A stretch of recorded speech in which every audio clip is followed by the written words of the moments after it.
without further ado, I will introduce the Department of City Planning and the Assistant Director of City Planning, Andrew Dash. Hello. How's everybody doing tonight? So just before we get started, we're gonna, the four of us that are on this side, Afton, you get to come up and join us. You get to come sit up with us. So we're gonna talk about our department, what we do, and some of the big projects that we have that you may see out in the public. Pittsburgh, some basic facts that I think we all kind of know about our city. We're a city of 55 square miles. Although we are 55 square miles, I would say that definitely a number of those square miles are not necessarily buildable. When we think about our topography, I mean, Tracy, you had talked about kind of just the connections between neighborhoods and how the geography is very can be very difficult. A lot of that due to our topography. Although we're a city of 305,000 residents in a metro area of about 2.5 million, we during the day see about a time and a half of our population in the city. So we've got 307,000 residents or 305,000 residents. We see about 460,000 that are here during the day for work, for school, for those other things. Clearly a city that's defined by our rivers. What I'll do is first we'll talk about what city planning does. So our mission statement is there. Our job is to kind of create process and implement process that really focuses around the development of both public and private property here in the city of Pittsburgh. We'll talk about how we do that through the Zoning and Development Review Division with the in things like permits. Which have any of you been to our permit counter and had to get a permit for your home or a business? A few of you.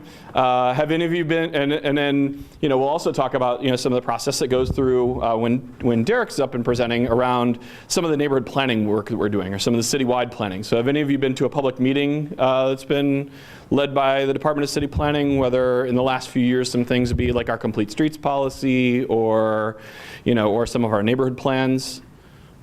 A small handful, and so what we'll do is we'll talk a little bit more about about that. We'll talk about some of our sustainability work through the city's resilience plan, and we are made up of 6 different divisions. And what I'll do is just try to give the thumbnail version of each of these. If you have questions about some of the details, please ask them. The first one is our Community Development Division. And so what they do is really around the management of the community development block grant funds that we receive from the federal government. So the federal government gives those community development block grant funds through the Department of Housing and Urban Development, which go to benefit certain populations in the city of Pittsburgh. So we have both area-wide benefits, which go to certain neighborhoods that are what are called low to moderate income neighborhoods, as determined by the federal government. And we also have individual benefits to certain populations. So for example, our Community Development Division manages the HOPWA program, which is the Housing for Persons with AIDS, which is kind of a particular class that receives benefits through CDBG dollars. Or another one would be we do emergency shelter or emergency solutions grants, which is around management of funds for homeless shelters and similar functions. The next one I'll talk about is our Zoning and Development Review Division. And so Kate is here, and Kate will talk a bit about the zoning process for you all and what happens and what the people go through in the process to build here in the city. And so, Zoning and Development Review Division, as Kate will address, it really manages a lot of the kind of short-range planning in the city. So when you look to get a permit to develop something, or when you have to interact with one of our boards or commissions, most of our boards or commissions, whether it be the Zoning Board of Adjustment, our Planning Commission, or our Historic Review Commission, all exist within the Zoning and Development Review Division. Next is our Geographic Information Systems, GIS. And so for those of you who aren't familiar with GIS, essentially what that is data and mapping services. And so So our GIS division not only provides data and mapping services to us as city planning, but they also service many of the other departments in the city. So when we think about, if any of you have seen the snowplow tracker that gets to, the different routes for snowplows, our GIS division, is working with Public Works on items like that, or doing a lot of mapping. Roy, you had a question? You make that available. You also didn't mention, but you make it available to nonprofits and community organizations, which help them also see what they're doing, right? We do. So, so when, not only when we're doing planning, but we're working with, many of the neighborhood organizations across the city. We are, kind of utilizing, our staff in our GIS division to be able to help with that. Next is strategic planning, and that's the division that Derek works in. In that division, so we talked about Kate and the work that she does in zoning and development review, where a lot of what they do is, dealing with permits and development. And so when strategic planning, what happens is a lot of that is where we're thinking longer term around our neighborhoods and around our city. And so, Derek will talk about the neighborhood planning work that we've been doing in Uptown and West Oakland through what's called the Eco-Innovation District. We're doing a series of neighborhood plans in a number of other neighborhoods right now in Homewood, in Hazelwood, and in Chateau and Manchester. But in addition to that neighborhood planning work, there is work that we're doing on a citywide level around citywide issues. And so whether that is work that we've done in the past and are looking to do in the future with the city's comprehensive plan. So when we look at issues like cultural heritage and historic preservation into the future, or when we look at open space and vacant property into the future. We also, in strategic planning, do a lot of the environmental planning work. So you'll see, things like stormwater management review that happens there. You'll see the city's Adopt a Lot program, which looks at temporarily leasing vacant properties. Roy, which you're familiar with your work in the Hilltop Alliance, and things like the city's greenways. So getting back to some of those undeveloped lands that really, determining that the highest and best use of that property is really as natural space in some of these hillsides that we see across the city, that really development isn't the best use there, that really, and so that determining that work is a part of what we do. Next, I'll talk about our Public Art and Civic Design division.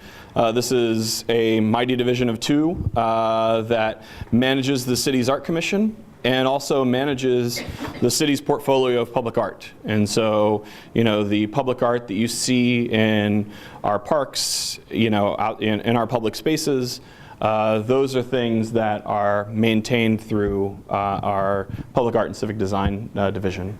And then our, the most recent addition, just this year, to the department is the Sustainability and Resilience division. And so Afton will talk, a bit about, what they're doing, which really focuses on, the management, the creation, and now moving into implementation of both the city's climate action plan and thinking about how, we are, preparing ourselves as, as climate change occurs, and looking at 1PGH, which is the city's resilience strategy. And, and I think that, Afton will give you a lot more detail on that as we move forward. They put an organizational structure up, which none of you can read. There are, I think, 44 of us across those 6 divisions, ranging from, like I said, our small but mighty public art division, which has 2, to our strategic planning and zoning divisions, which have 10 or 11. So of us that work in those particular places. So the 3 things that we'll talk about tonight, Kate will lead us off, talk about zoning and development review. Then, like I said, Derek will talk about the work that we're doing around one of our neighborhood planning efforts in Uptown and West Oakland.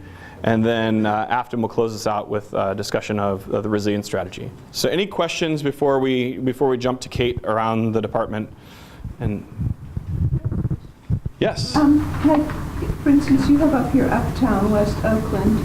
How does that get decided, and does the public or community organizations have any input, like, hey, help us, or help us plan, keep us in mind, we'd like to do this, that type of thing? As far as where we identify locations? Sure. So there are a couple of factors that come into, when we work on neighborhood plans as to where we work.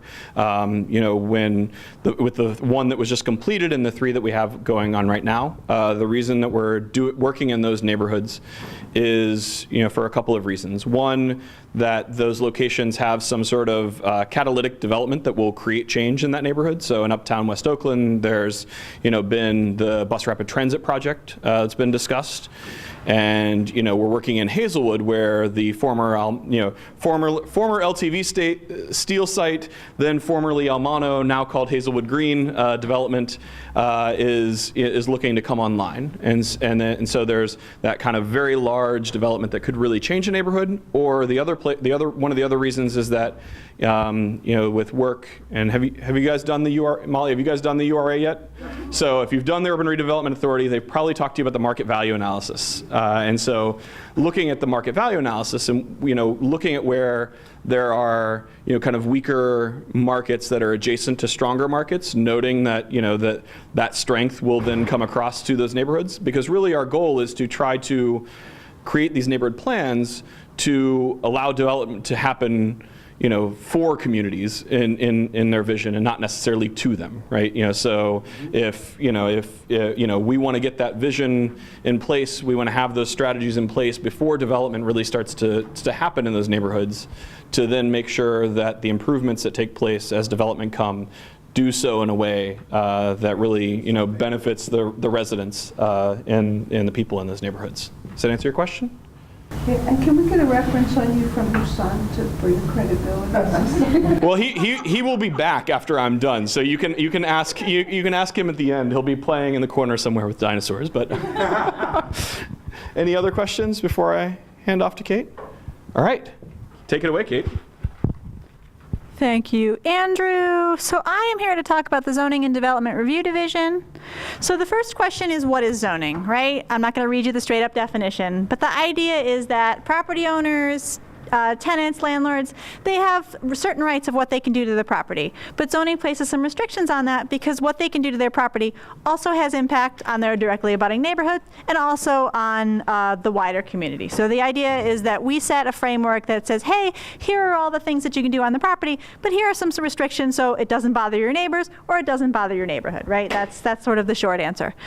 So in our division, we have the zoning administrator plus 13 staff members. And together we staff 4 boards and commissions. The first one that's listed is the Contextual Design Advisory Panel, which is not a full-on commission, but this is sort of our design advisory panel that reviews architecture and urban design for the larger projects that are proposed in the city. So new development downtown, new development in Oakland. It's architects and planners and people who provide an extra sort of design eye outside of what we have in the department. And that recommendation goes to the director and also to the Planning Commission. The Zoning Board of Adjustment, they meet in this room on Thursdays if anybody has ever been, or if you want to go in the future, now you know where it is.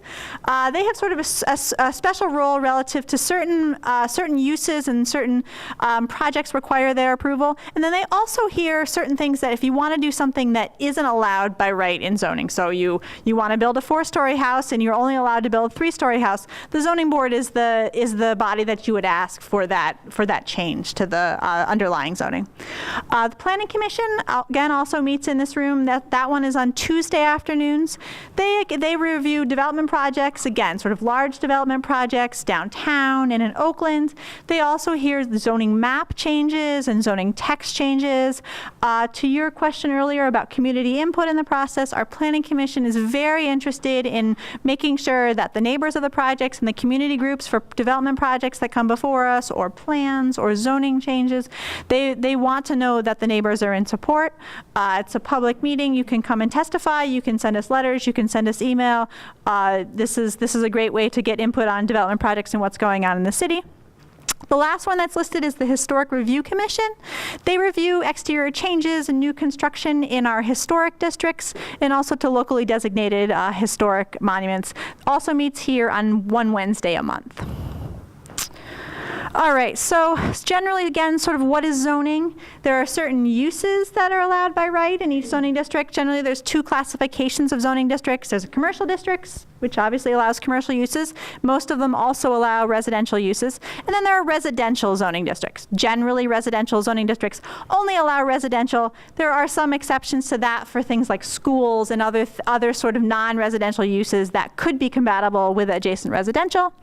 I'm not going to talk about this. Setbacks, density. So most property in the city, if you're going to come in and you're going to put a deck on the back of your house, there are certain setback regulations that you have to follow that just sets some space between where that structure is and your property line. Again, just getting to the idea of impact on neighbors. And then zoning code, and this our sort of philosophy on this is changing, and you'll hear some of this from Derek, I'm sure, with the Uptown eco-innovation stuff. That sort of, in the past, sort of traditional zoning has always required parking. As we sort of move to the day and age where obviously there's public transportation, but there's also different modes now. We're encouraging biking, we're putting in bike lanes. There's Uber, there's different ways of getting around. It's always not just sort of, well, you're going to put up an office building, so you need 50 parking spaces. Maybe there isn't a demand for 50 parking spaces. People are walking from the bus, or people are shared parking. So those sort of things are changing, but that is still a code requirement in most places in the city is for parking. And then again, as Andrew said, that our zoning counter is up on the 3rd floor. If you can do a whole heck of a lot of things there. If you need to file for a permit for your own house, you can also come see property files. If your neighbor has, they're going to the zoning board and you get a notice in the mail, you can come in and see all of the public information on what they're proposing or on their property.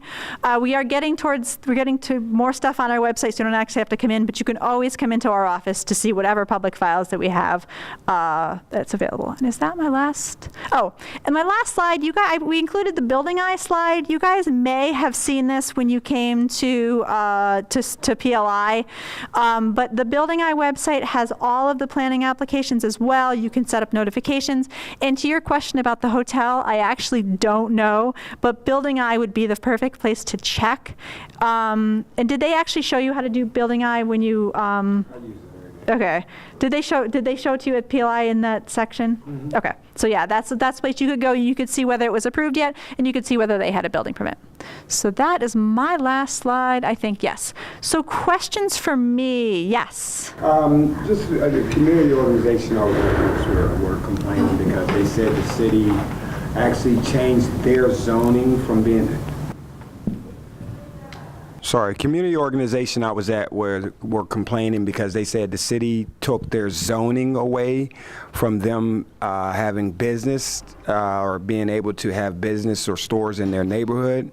And they were questioning, like, why hasn't it came back? And they seem like they're trying to fight, and they feel like the community is dying because they're not able to be zoned to have businesses. Okay. How do you?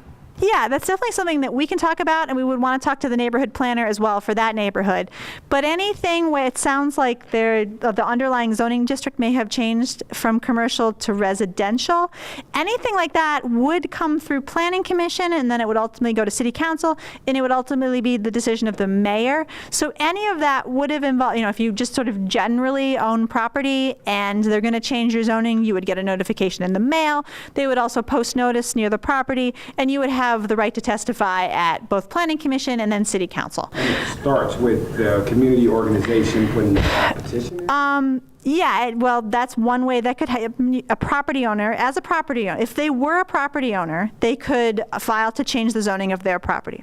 If they're not a property owner, the Department of City Planning could introduce legislation at Planning Commission, or the City Council member could introduce legislation to change the zoning. And it would take the City Council member to do it for the people. If they don't actually own the property, yes, you can't. You have to own the property to file a petition as a citizen of a resident of the city of Pittsburgh. Yeah. Mm-hmm. Yeah, but homeowners could also do it, but they would have to get together and join the petition. Mm-hmm. Oh, okay. Yeah. But yeah, if it's something that from a planning perspective, they feel like that zoning needs to change, please talk to us about it. We're happy to look into it and see if it needs to change.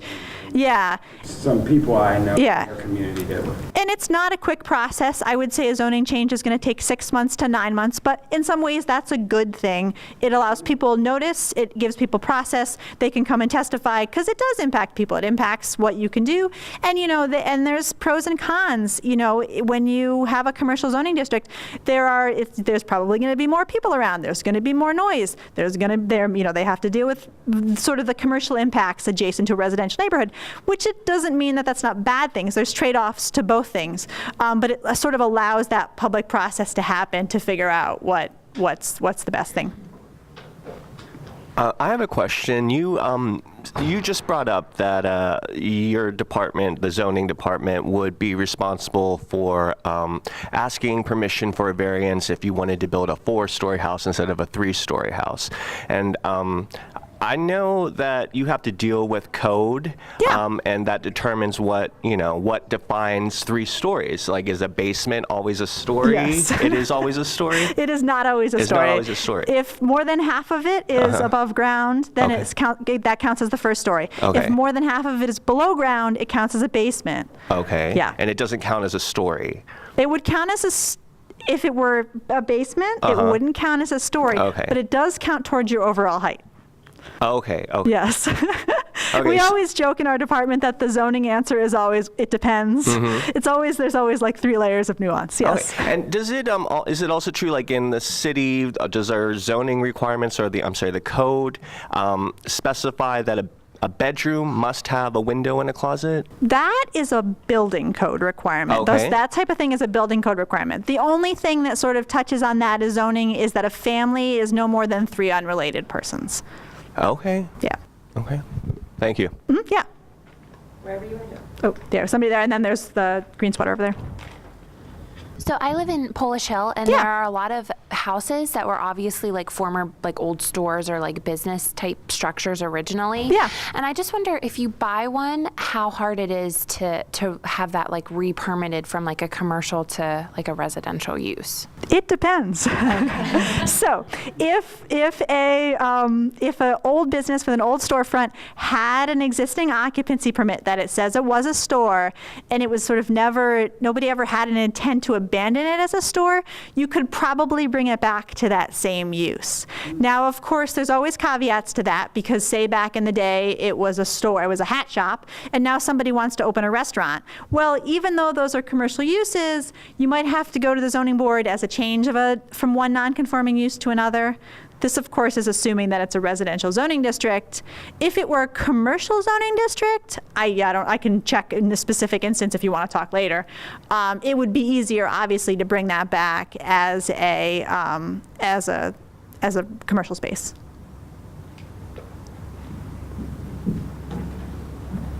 Thank you. You said that you're currently in the process of getting rid of parking minimums. Can you talk a little bit about that?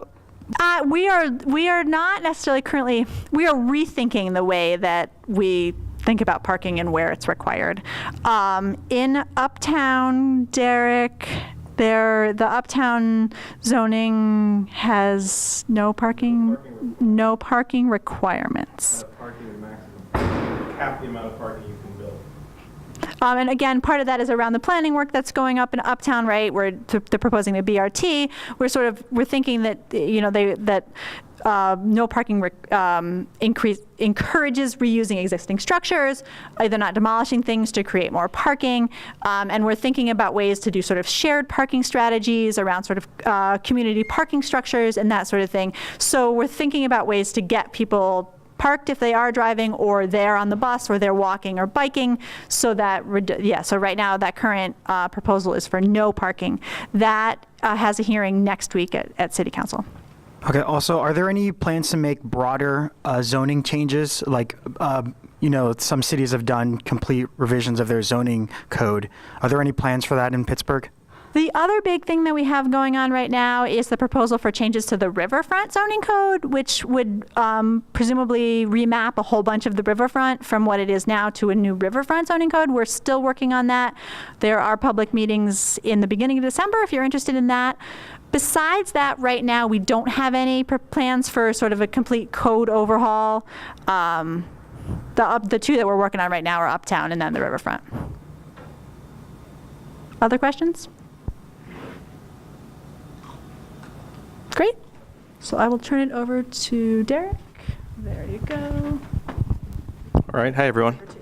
Yes, I'll need that, won't I? Again, so my name is Derek Dauphin. I'm one of the neighborhood planners. So the neighborhood planners are actually sort of area planners. We cover many different neighborhoods. My areas are downtown, uptown, the Hill District, and Oakland, so sort of the city center. That version of downtown also includes North Shore and also Station Square and Station Square East. So it's sort of the greater, what people refer to as greater downtown often. The Eco-Innovation District, so, and I'm not going to take credit for all of this, so I've been here since January. I moved here from Portland, Oregon. I sort of landed in this project in the last maybe third of it. And so this project has been going on for something like 2 years at this point, or a little over 2 years. And it's been a real collaboration, and we'll talk about some of the partners.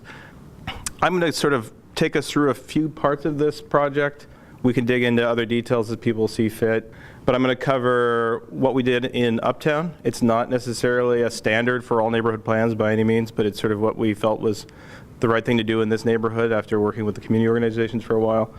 What the plan has in it, broadly, how we're trying to implement the plan with this new zoning proposal that we've sort of been talking about a little bit already. Andrew talked a little bit about what we're doing in terms of neighborhood planning right now. So the sort of colored areas there are the current neighborhood plans. They all sort of kicked off, I think, last month. Yes.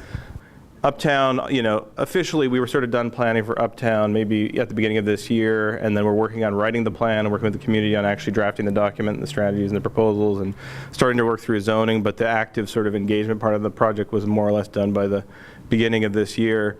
They're strangely well, spaced out across the city. I don't know if that was the intent, but each neighborhood is very different, and so each neighborhood is getting a sort of a different version of a neighborhood plan. They're custom tailored to the, what's going on in that neighborhood. It's by no means a one-size-fits-all sort of, project. Why did we choose Uptown? Well, Andrew sort of covered this already, but there are a number of things that are unique about Uptown. For one, it sits between, downtown Pittsburgh, the second largest employment center in the state, and the third largest employment center in the state, which is Oakland. There's a lot going on in these areas, and Uptown sits right in between them. It also has been the focus for a long time of this sort of BRT proposal that you see running through there, the lines running through those areas. We actually began doing the BRT before we thought about the neighborhood plan. And I think it's on, to be honest about that, the community said, well, what does this do for us? 60+% of us already take transit to get places. We don't need to drive to get to work. What is BRT going to do for us? We can walk to downtown. We can walk to Oakland. And that's a good question. And so I think what we were able to do is sort of step back and say, okay, we'll put that BRT on hold and work with you all to figure out what can BRT do for you. I think that was a really important thing. I take no credit for that because it was done well before I got here. But it was sort of an inspired idea. It also, because we were doing bus rapid transit, it allowed us to tap into Federal Transportation Administration funding. So we had a lot more money than we would normally have to do this project, and allowed us to be more expansive in what we looked at. So we sort of knew going in, but we started to talk to people in the community about what's going on in Uptown, traffic safety issues, and this slide often gets a little laugh if you sort of look at the license plate there, which is not made up. This is actually an accident that happened during our planning process. This is Boulevard of the Allies. There's a lot of unsafe traffic behavior that happens in Uptown. There's a lot of cutting between Boulevard of the Allies and 5th and Forbes in particular, so the cross streets are really dangerous. The intersection of Gist and 5th, or Gist and Forbes, they actually have a webcam there that tracks or records all of the accidents, because there's one at least every month. So traffic safety is a big issue. There's also the other effects of this, which are air quality. There is a lot of traffic going through the district, often around the district, but not necessarily benefiting the district. But they are enjoying all of the wonderful pollutants that are coming out of the cars. They have other environmental issues. So this is what we call the M19 sewer shed. So it sits at the bottom of the Hill District. And so all of the water that comes off of most of the Hill District is actually dumping into Uptown. Uptown doesn't have a lot of surface soil, so it floods very often. It's one of the highest areas of flooding, and then because we have combined sewers, a lot of times what that causes to happen is that the rainwater is causing the sewage to flood into the streets. The other thing that happens in Uptown is that those basements in those houses and the first floors of most of the commercial buildings will flood on a regular basis. And so it has really sort of stymied development and investment in this neighborhood for a long time. Open space, I'm not going to dwell on this too much, but it's pretty clear from the little diagrams that we have there. Compared to everything around it, including downtown, it has a lot less open space. And that's something that we need to try to figure out how to address in an area that still has the opportunity to create new open space because it has a large amount of vacancy and surface parking that we could use for other purposes. This is just an image of what that vacancy looks like. There is two issues with a lack of buildings in this neighborhood. Over time, people have speculated on property. They've bought buildings because they knew they were an easy 5-minute walk from downtown. They have not necessarily cared for those buildings. Sometimes they purposely torn them down so they could have surface parking. Surface parking is a cash cow. It requires minimal upkeep and makes a lot of money, especially when you're 5 minutes from downtown. And so a lot of the district has been carved up and basically removed and replaced with either surface parking or in many cases nothing at all. So a lot of these houses are demolished. We demolish them as a city because they're deemed unsafe. And a lot of times what we do is we take the bricks and we just dump them into the basement and then it gets filled over. So then when someone wants to go and build on that, they have to dig all that back out. So that adds a bunch of costs and actually has impeded some redevelopment there too. In talking to the community about how we could do this planning process, the idea that came from the community was we really want to try something with eco-districts. Has anyone ever heard of eco-districts before? Yes. Eco-districts is sort of a strategy that came out of Portland, Oregon originally, and the idea was that communities could plan for themselves. If they were given the right tools, they could do pretty complicated planning, and they could do a holistic view of their community in terms of sustainability. So it's not just creating a sustainable community that has green buildings and green infrastructure, but it's creating the community organizations that can maintain that, the skills to be able to actually build these things. It's sort of trying to close the loop on what all that means for a neighborhood. And it's been spreading sort of like wildfire throughout the nation. One of the things that this illustrates is sort of, you can see on the inner area there some of the big goals, and then tracking that. So one of the things that we're going to be doing as we move forward with implementation of the plan is tracking how well we're doing against our goals. We wanted to merge that with innovation districts because there's such a huge opportunity for economic development.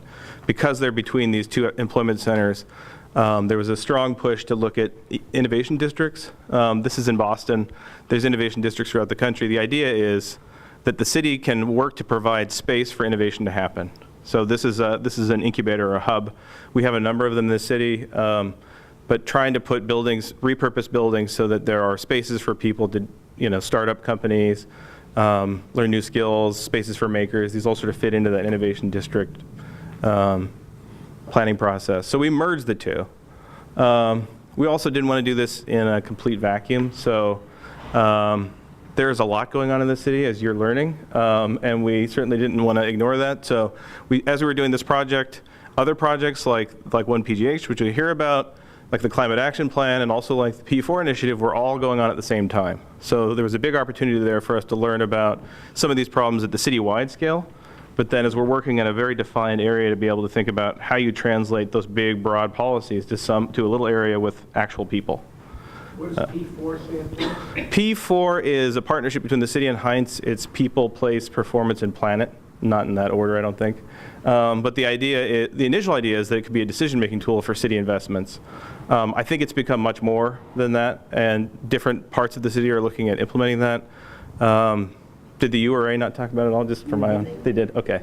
So it inspired us quite a bit, and you'll see some of that when we talk about the zoning, actually. But as a simple framework that people can understand, I think it's quite powerful. We didn't do this alone. It wasn't even necessarily our idea, as I mentioned. So we had a really strong partnership with all sorts of organizations, both in the district, and then you see Oakland Planning and Development Corporation, some organizations that were around the district, or groups like Green Building Alliance that we knew were going to be vital to actually achieving the outcomes. So they were all there from the very beginning, and we actually organized everyone into a steering committee that was 45 members. It also included organizations from the Hill District, from downtown, and they met sort of on a probably bi-monthly, often more than that as we needed more meetings. We also had a core team that was more like a management team, and that was mostly the key organizations in the district that would meet and helped us sort of review early concepts and get to something that we could bring out to the rest of the steering committee. So what does the plan look like? And I'm going to jump through this fairly quickly, but we can come back to different parts of it. It's like a 300+ page document. And then there are something like 7 data books that if you really want to dig into this, there's plenty to learn. And I don't pretend to know all of it. We had a huge consultant team that helped us dig into most of these topics. We'll talk about energy, which, going into this I knew very little about. So it really required us to stretch ourselves. It required all the community groups to stretch themselves too. The 4 chapters are basically the 4 topics. So there's a community development, mobility, infrastructure chapters. I'm just going to step through them, but broadly, community is around trying to work with the existing residents. How can we make the community better for them and strengthen the organizations that are there? Development was all about that next step. So what do the new buildings look like? What are the new organizations? What is the new capacity? How do we build on what's there? Mobility, this is a district where we're already starting out with where we want to end in terms of who's driving and who's using other modes of transportation. But we still saw that it wasn't equal access. So there are some people that have better access to Uber and rideshare and bike share and cycling and these other options than others. And so we wanted to provide a better choice or more choice for everyone. And then sustainable infrastructure, and you're going to see that is the broadest use of the word infrastructure that you're going to run into, but it includes open space, it includes energy and renewable energy systems. It also includes stormwater, which you would probably think of as infrastructure. So this project was a real collaboration with the community. This is some, unfortunately you can't see them that well, but these are pictures of some of our public events. We tried to sort of, hit people where they live, so it wasn't one sort of method of reaching out to people. We used a bunch of different methods. This is the block parties that we did, which were arguably the funnest. So we shut off streets and put up, we had food trucks and we had live music and so I think it allowed people to sort of come and enjoy themselves and also happen to learn a little bit about the plan and provide some feedback. In terms of the sheer numbers, you can see sort of the different things that we did and how many people were involved. Different groups sort of require different means to get to them. So folks in the development community, it often works better to hold focus groups. We did a lot of interviews, particularly with staff at the institutions. Surveys are better for employees and for students. If you think about this district, the one thing that's a little surprising is there's only 1,000 residents, but there are 6,000 students and there are 10,000 employees. And so if you would just try to use your sort of standard approaches to neighborhood outreach, it really wouldn't work here. You'd only be getting, 1 in 10 people. And so we had to be sort of, creative in trying to reach out to people. And then the last couple points are just, this was a really online, heavy, very interactive project. And that's sort of, I think, where a lot of this is heading, because a lot of people don't have time to come to these meetings. But they can, if we can put the information out there in a reasonably good format and get feedback online, then we can reach a bigger audience that maybe doesn't have the ability to get to us. I'm sort of going to skip through this. This is sort of what that mapping exercise results in. So we have feedback that is specific to areas. We have a lot of these feedback maps. This is just one of them, and you see things like clean up this area or this area feels unsafe. That's not uncommon. We also did opportunity mapping. There's a bunch of these sort of graphs. I don't like staring at graphs that long, but what you see is the things that people like in the community are its location. They can walk to anywhere, they can get access to amenities, cultural amenities, whatever in downtown and Oakland. The other side of that coin is the things that I don't like are sort of the state of their neighborhood today. And so the vacancy, the parking lots, the lack of good sidewalks, the lack of other kinds of infrastructure, the flooding, all of that stuff starts to weigh down on what they think about their neighborhood. We also did a bunch of data analysis that I'm not going to spend too much time with this other than to say, yeah, there's a lot of crime there, and that area in particular around Colwell is also where there's a lot of vacancy. So in general, we see that sort of linkage between dark places are places where things can happen. And so, it may not sound like the greatest idea necessarily, but activating those places with new buildings and new activities is one way to sort of push out the bad ones. The other thing that is important, and I don't think we'll spend much more time talking about this, is that perception of crime was really key in this neighborhood.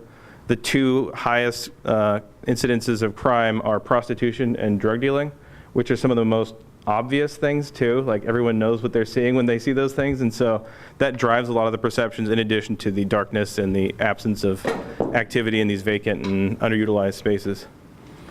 We got to do some cool things. We got to dig into what's going on the ground. And one of the things we learned is that there's actually a really impressive forested hillside that needs some love, definitely. But it could be a great amenity for the neighborhood if we could build some trails and ways to get up into it. Hydrology, we went in knowing this was an issue. So this map is sort of trying to cover a lot of different bases here. But we know that we've got a lot to overcome in terms of stormwater and flooding. And then the other thing is, it's not a lot of residents. And that allows us to dig in pretty deep into what those residents are experiencing. And so one of the analysis we did is we started to like peel away at different kinds of housing situations. So we wanted to figure out who's at risk. If property values go up, if rents go up, who's at risk of being forced out of the district? And what we ended up with is this number of 207 households. And these are folks, when you start pulling away the people that live in designated affordable housing aren't at risk because their housing is sort of fixed. The cost of their housing is fixed. It's not going to be impacted by the market immediately. We pulled out homeowners. We pulled out people that had moved into the district recently and are experiencing higher rents because there are new buildings. And so they picked this neighborhood based on understanding what the current rents are. So we're trying to get at those longer term renters who are in units that have been affordable for a long time and try to figure out how do we get at those with some different policies that we'll talk about later. We also want to know who's impacting this district. These maps are pretty extraordinary. When you look at the left, you're looking at where all the people that work in Uptown live, so that 9 out of 10 people are traveling from everywhere in the city, basically. If you look at where people in Uptown work, on the right side, they only work really in downtown in Oakland. So that they're making a huge decision about where they live and how they want to live, basically. So in terms of the plan that comes out of all of this sort of research and community involvement, we sort of established a set of goals. You can see how they sort of relate to the P4 goals. We established a vision, and this is sort of, a shortened version of that. We've already sort of talked about the intent here is that the community wants a healthier environment. They want a greener environment. They want more things to see and do, but they also want to be able to benefit from that in terms of skills and workforce training and programs that will improve the community so that they're sort of capturing the value added to the district. The community section, these are all just, there's many actions and strategies in the plan. I'm just leaping around a little bit here, but this is one that gets at that issue of those at-risk families. And we had at least one person from Philadelphia where they do have this program called LOOP, which protects longtime owner-occupant homeowners. So these are people that have been in their homes for a long time, and some of which are at a real risk of being forced out of their neighborhood if the taxes go up substantially. And so the idea that they have in Philadelphia and that we're trying to set up here is that we could identify those people. We could even look at what their incomes are to make sure that they need this help. But then we could start to sort of slow the increase of taxes for them. So we could cap their tax rate increase. Is that like the homestead exemption? It's a little different, but the one thing that is similar to that is that typically these programs are the least used by the people who most need them. The difference here is that we would be able to figure out their taxes would still increase. What we'd be able to do is slow that rate and then potentially capture it when they resell their house. So it's not a loss of taxes, but we're sort of foregoing taxes potentially for a longer period of time. Again, we don't want this to be benefiting, we don't want the innovation district part of this to only be benefiting people that move into the district. We want it to benefit people in the district. And so this gets at trying to develop programs so that people in Uptown and the Hill District can get into these, can have experience in these startup spaces and with the maker community and start to sort of expand their opportunities and their ideas about what they can do. We've talked about this a little bit already, but we want to repurpose that land and put it into active use. We see many benefits of that. We have a lot of institutions and community partners that we want to link up and try to get collaborating more. So this is sort of Duquesne and Mercy are sort of represented here. There's a lot of opportunities for them to be doing research in the community, for their students to be doing community projects. They do some of that already, but we could sort of do a lot more of that. So, and that's something that is sort of true in Oakland too. And Oakland, again, Pitt students do things in the community, but there's, working together, we can identify more opportunities or better opportunities.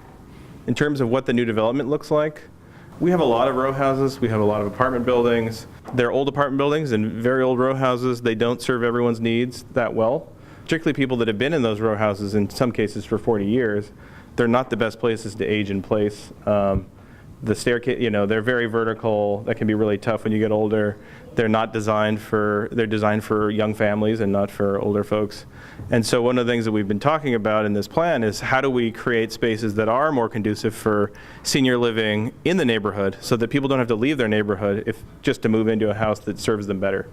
And so that's one of the things that we're working with the community now is how do we bring that kind of housing into the neighborhood?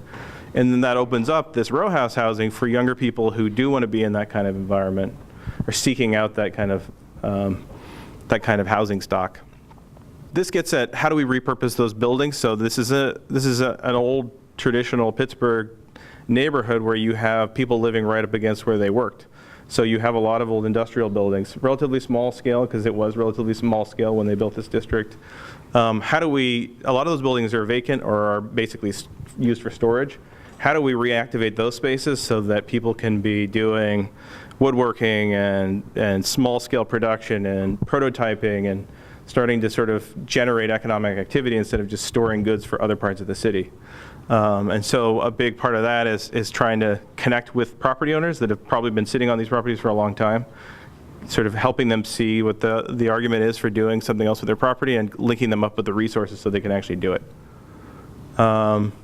This is about actively improving that commercial corridor. So everyone's probably driven down 5th and Forbes at one point or another, and you know that it's not what it used to be. And 40 or 50 years ago, it was extremely vibrant. There was a lot going on. It is not that way anymore, and so we need to actively do that at the same time that we spur development in other ways. We can't just wait for new development to create all of that activity. There's a market analysis in the plan that sort of digs into a lot more than I'm going to do tonight. In terms of mobility, again, we sort of talked about this earlier, so I don't want to belabor it, but we think that there's an opportunity, especially with those employees who are mostly driving to the district, to get them to think about other modes of travel. They are often coming from more suburban areas, and so it's a little bit more of a challenge to get them out of their cars, but doing that will sort of overcome many of our issues. One is they're creating most of the congestion. They're creating a demand for parking and big parking structures. They're using the surface parking. They're also creating the air pollutants that are sort of poisoning the district. And so what we want to do is work with the big employers to come up with ways that they can help their employees make healthier decisions for everyone. What that looks like on the ground is something that's called transportation demand management. So you start to look at the decisions that everyone's making and what kind of tools you can give them or resources you can give them so that they don't make the same decisions. So, whether that is what Pitt does, which is offer up subsidized transit passes, which is a really hugely valuable way to do it, is if you have free transit, it makes that decision much easier. Even little things like making sure that people are paying for their parking every day instead of all at once for every month. So if you pay for all of your parking for the month on a day-to-day basis, you don't really need to make a decision. You've already got sunk costs in the parking. But if every single day you have to decide whether it's worth it to drive in or whether you're fine just taking the bus today or riding your bike into work, then every day is a decision and every opportunity to make a different decision. We also think that there are opportunities. There's a lot, cars have ruled this district for far too long. There's opportunities for us to claw back parts of the street to use for other purposes. And what you're seeing here is an area, this is Diamond Street where it hits 5th. People often joke that it's the longest crosswalk in the world. But even this is about a third of the crosswalk that we're taking to create a little plaza. It allows us to do stormwater infrastructure, create a little bit of open space where people are working so they have somewhere to eat their lunch, which is often one of the things that just is missing from our commercial areas, places like Mellon Square where you can sit and eat. And also, you can see there's a bike path in there. We can start to add other features in there. We can add public art in there. We started out to some extent with BRT, and so we wanted to spend a lot of time talking about BRT and make sure that we were grabbing all the value from bus rapid transit that we could. And so what you're seeing here is an image of what bus rapid transit looks like in Uptown, or is supposed to look like in Uptown. So it's not just the buses, which are for people that are totally unfamiliar with them, they're buses that basically act like trains. They have less stops, they have more distance in between their stops, so they run faster, stop to stop, but they come much more often. So there's less stops. Once you get to one, there's going to be a bus there a lot more often than there would in a normal normal bus route. The other thing is that there's little tricks like making sure that they have priority through intersections, giving them their own lanes, having people pay before they get on the bus so that that doesn't slow down the loading of the buses. The buses themselves often are really impressive vehicles. In the case of our bus rapid transit, we've been talking about electric vehicles, so they wouldn't be loud and they wouldn't be contributing to the air pollution. But with that, you get also street trees and bioswales that are treating the stormwater, and you get safer crossings, which is something everyone wants, and you get separated bike lanes, which everyone wants. So we're trying to sort of capture what we can out of bus rapid transit because we're going to get federal funding we're likely to get federal funding for that. And if not federal funding, still the numbers are huge for these kinds of projects, and so adding things in to benefit the community is important. Infrastructure, even though we just felt like we were talking about infrastructure, I'm sure. In this case, we're talking about open space. This is sort of a nearer term project. We're actually having a community charrette at the end of this month to look at this site, but this is where Dinwiddie is like this key sort of flat connector street between the Hill District and Uptown. And it just so happens that the URA owns the property on the west side of Dinwiddie, and the city owns the property on the east side of Dinwiddie. So it's a place where we can actually exert a lot of control, and we can try to implement the community's vision with a new development. And so the charrette is around, what does that look like? We know that we want to have a civic plaza there. We know that we want to have a bus rapid transit stop there. We know that we need to have green infrastructure there because this is an area that floods too. But what do the buildings look like? And what is in this case, we're also talking about parking here, which I'll get into more later. But what does the parking look like and who uses it? And then longer term, you have projects like converting the Boulevard of the Allies to a true boulevard, which shouldn't be that controversial, but you have to really stretch your mind to think of that space as what it originally was designed to be. So it becomes Uptown's waterfront. So this is going to take a lot of work, right? You got to work with PennDOT. It's complicated to make these projects happen. So these are the longer term, sort of 10-year plus projects that we put in the plan. But they are where we'd like to get to at the end of the road here. And then like I said, we got to do some things that we don't normally get to do. So we got to look at what would it look like if Uptown had its own energy grid, and if Uptown created its own energy, and what are the opportunities to do that? We lucked out because we didn't luck out, but it was partially chosen because we have Duquesne University, who is a real leader and pioneer in this. So they generate most of their own electricity and do it renewably. So what could that look like at district scale? And so it's been a great sandbox for trying this stuff out. We also benefited from having NRG building a new district energy plant. So they're providing steam and chilled water to buildings. And so when you're driving through the district or walking through the district and you see all the roads ripped up, it's because of them. They are connecting up their facility with UPMC the Mercy Hospital.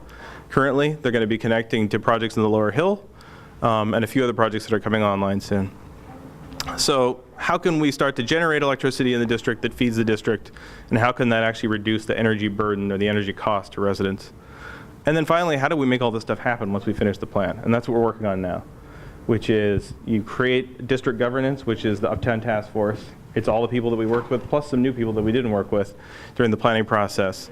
And they run the show, basically, at this point. And so one of the things that we identified is that there are some gaps in terms of what kind of positions we need to create so that they can actually do these things. And so we're working with them to figure out how do we fill those gaps, you know? How do we get someone that knows how to do real estate development into one of the community groups, that kind of thing. So we try to cover the whole, not just the planning, but also how we're going to get at the implementation. And now we're sort of testing that out to see how well did we do. The first implementation project the city has done is rezoning the entire district. I don't know how interested people are in this, so I'm going to go pretty fast through this, and then you can stop me. This is the existing zoning in the district. We are not going to touch the education and medical institutional district on the left there, the EMI. But for the rest of it, we're going to restructure it pretty dramatically. It's going to get simplified. It carves up the district too much. In the area that sort of, we cut it down the middle of Dinwiddie and Van Brom. On the area east of that, what you see is what we call the residential core, but there's just not that much of it left. There are a lot of commercial buildings, there's a lot of industrial buildings, there's a lot of surface parking and gravel parking lots. In fact, about half of the residentially zoned area is actually vacant right now, and no one has built a new house in the last few decades. So we realized that's not really working, and the community realized that as much as they would love to see all new row houses being built, it doesn't seem like something that's going to happen anytime soon. Values of property are only getting more expensive. And so, and even if they were to build all row houses, that wasn't the original character of the neighborhood. Would that even allow them to get the kind of shops and grocery stores and things like that they want? West of Dinwiddie Van Brom is the area closest to downtown. It is taller. They're mostly historic 6-story buildings, a lot of surface parking lots again. PPG Paints, Duquesne University, UPMC Mercy are nearby. You have a lot more surface parking than vacant land. There's very little vacant land here. It's mostly already mixed for, or zoned for mixed-use commercial. What's going on with those parking lots is often a question that people have is like, why aren't people building on those? And when we started to talk to the property owners, what we found is that when they looked on either side of them, they saw a tower. So they saw Chatham Place, and they saw what is it, City View Apartments, and then if you look at the buildings on the other side of Duquesne, they're very tall buildings, and they assumed that someone someday would pay them for their property or they could develop those towers. But our zoning has never allowed them to do that. Our zoning has only ever allowed 4 to 5-story buildings that you could expect in any residential neighborhood. And so there's sort of a separation between what they were expecting and what was happening and what they were valuing their property at. So no one could ever offer them enough because no one could make those buildings that would cost that much. That the land would cost enough to actually make feasible to happen. So that's what's happening with those buildings, and parking is very profitable there. The new zoning is like 2 basic zones. They're both fairly mixed use. One of them is more intense than the other. So on the west side, where you're closer to downtown, it's much more similar to downtown zoning. On the east side, it's a mixed use zone that's similar to what was there along 5th, but more flexible. There's a few things that through the planning process we knew that we needed to sort of pull out of the allowed uses. So flexibility is key. Building height is always the thing that people are worried about, even more than uses. How tall are the buildings going to be? And what we did here is we capped the building heights at the same heights that they are today, but we allow bonus height above that. And then we're just careful about what the bonuses are. And then when we allow people to bonus up, we want to be able to control what those buildings look like so that they're not blocking out light and air access to the street. So what does all that end up meaning? This is an example from Toronto. This is a smaller building that would be something that we'd expect to see on the east side of the district, where you have a smaller scale. Typically, you have mostly apartment buildings on 5th. This building breaks up the front of the building. It's called articulation, typically. It doesn't look like one big facade that sort of dominates the landscape. It looks like a bunch of little buildings. And then the other thing it does is after the first 4 floors, it steps back at least 10 feet. And so that's the condition that we're sort of zoning for right now, is buildings that do that. When you stand at the bottom of that glass building there, you don't even see the upper 2 floors. So the key thing there is that we're trying to make sure that we are not dramatically changing the feel and the character of a street, even as we are allowing buildings that are taller than the existing buildings. The other thing I should say is that in the east part of the district, there are already historic buildings that are 6+ stories, 6 or 7 stories. They're just not the norm. The norm is more row houses and vacancy. The other thing that we wanted to do in this district is something that is fairly innovative, I think, nationally. We did not do this in Portland, where I was before this, but is create a really flexible bonus system that's based entirely on the goals of the community. So we looked at the plan with the community, and we tried to figure out what are the things that we think that private development could make happen. And so we arrived at these 5 things.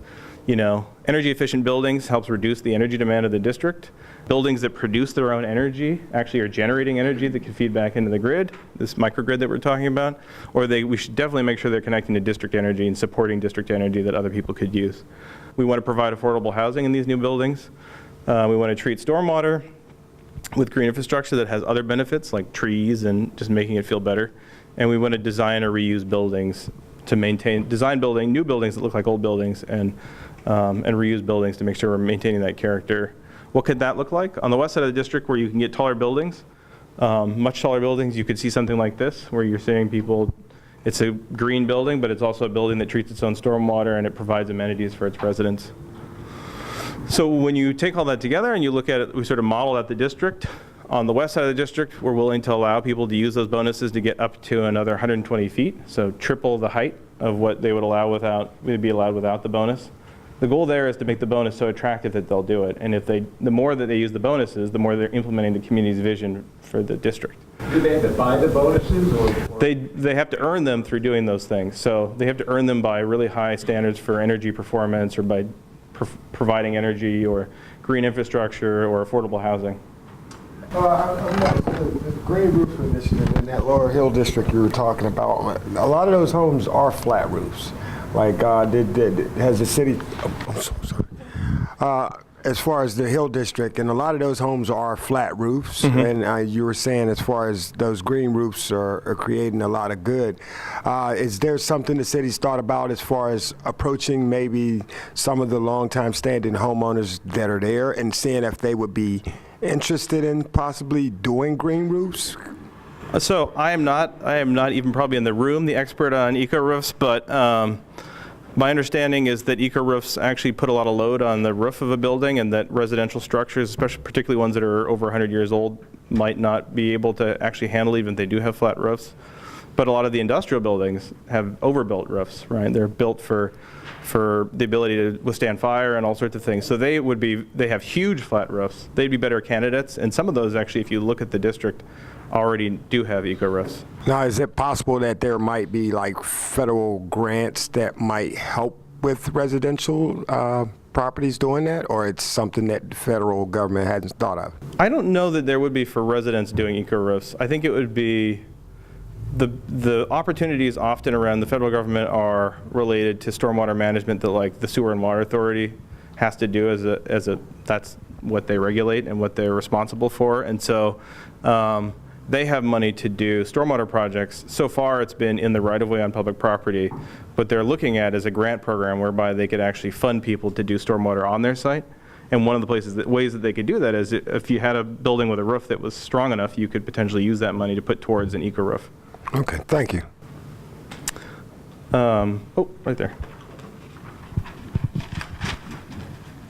Okay, I don't want this to be sort of like like an interrogated kind of question, but I'm just trying to understand the history of city planning, and I really like this vision of what you have for the potential of future Uptown, but it just, for me, it's like, wow, there's so much that needs to be done so far as like the green infrastructure. Has the city, like, can you give me an example of like another place in the city in some past point in time where they were able to like execute a long-standing vision and it came to fruition? Like that might be similar on the same scale. On the same scale, that's an interesting question. There are, I wouldn't say a similar vision. I think what's unique about city planning right now is that it's much more community driven than it ever was in the past. There are very obvious examples in the city of when city planning was much more top-down. The Civic Arena is a good example of a top-down process where, city fathers decided that this would be best for this area and removed a whole part of a neighborhood. More recently, though, where there's been more of a more modern planning approach, I think North Shore is a recent example of a big vision for an area that completely reshaped it. So the arenas and everything that you see there is pretty much new. I don't know I'm just wondering if, Andrew, did you hear that question? Yeah, I mean, you started to touch on the riverfronts. I think both in the riverfront parks, the riverfront trails, and a lot of the development that we've seen on the riverfronts, there was a lot of planning that really started to kick all of that off. There were a series of riverfront plans that started in the early 90s, the late 80s, early 90s, that then led to the developments that you saw in the late 90s and early 2000s. Mm-hmm. I really like those areas of the city. I enjoyed them a lot, particularly the bike trails around the city, around the river. But my major question was like, well, what if something like interrupts your perfect progress of this like vision, like? And like your whole vision sort of has to be reworked or retooled. Like, is that Do you want to answer that, or are you? Sure, I'll take that one for this. I don't know what in particular interruption you're thinking, but there are many that are, like an Amazon would be an interruption if we had a neighborhood plan and then Amazon came into that neighborhood. This is not going to be that neighborhood. But it's not like I know that. I'm not like divulging some insider information there. It's just there's no place for them in this neighborhood.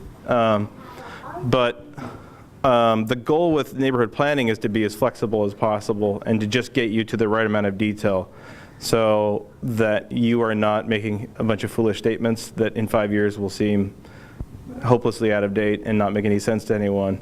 The other thing about the plans is that you set a timeline. So in this case, we set a 10-year timeline. This plan expires in 10 years, basically, or we're only planning for the next 10 years.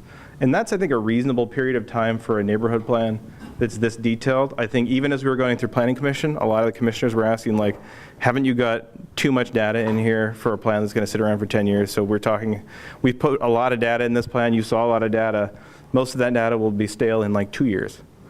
But we felt that it was necessary to make the argument or to make the case for why we're doing the things that we're doing. Hopefully this isn't wildly crazy for a 10-year window. Sometimes when you do bigger plans, like a comprehensive plan for the entire city that tries to take into account all of the different aspects of city development, you just pull back and you become less specific so that a policy is very broad. It doesn't commit to a specific, a unique and specific outcome that could be achieved and completed and done. And I think neighborhood plans are at the nearest term, smallest scale, where we do try to commit to specific things.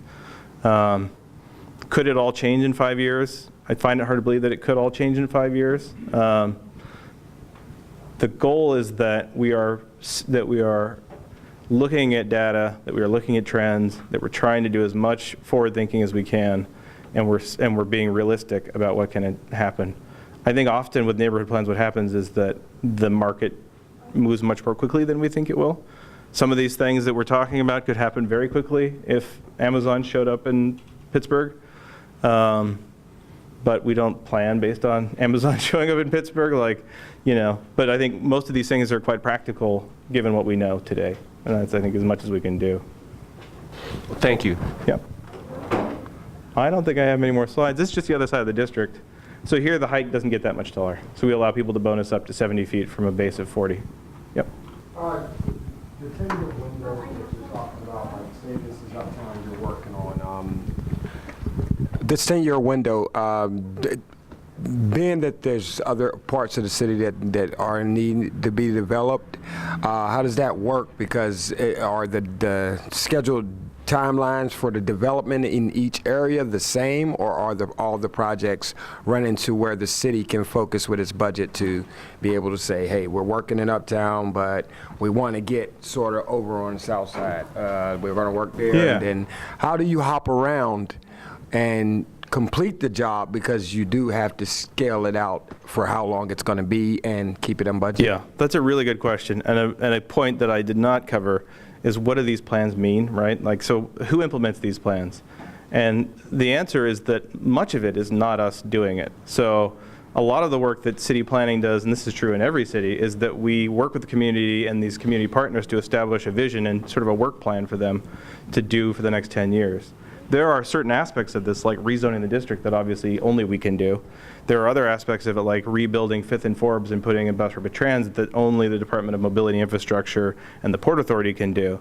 But a huge amount of this planning work is around trying to organize the community around what its goals and visions are, so that they are actually implementing this vision, and we are not. So we will, I think the goal is that we have a role and that we help where we can, but that ultimately this plan is owned by the community and they are the ones implementing it, and so we can move on to another community and plan for that community. Whether they don't need to be all synced up. There's no need for this one to run from 10 years, from 2017 to 2027 is fine if the next neighborhood plan runs from 2019 to 2029. It doesn't, there's no importance in that.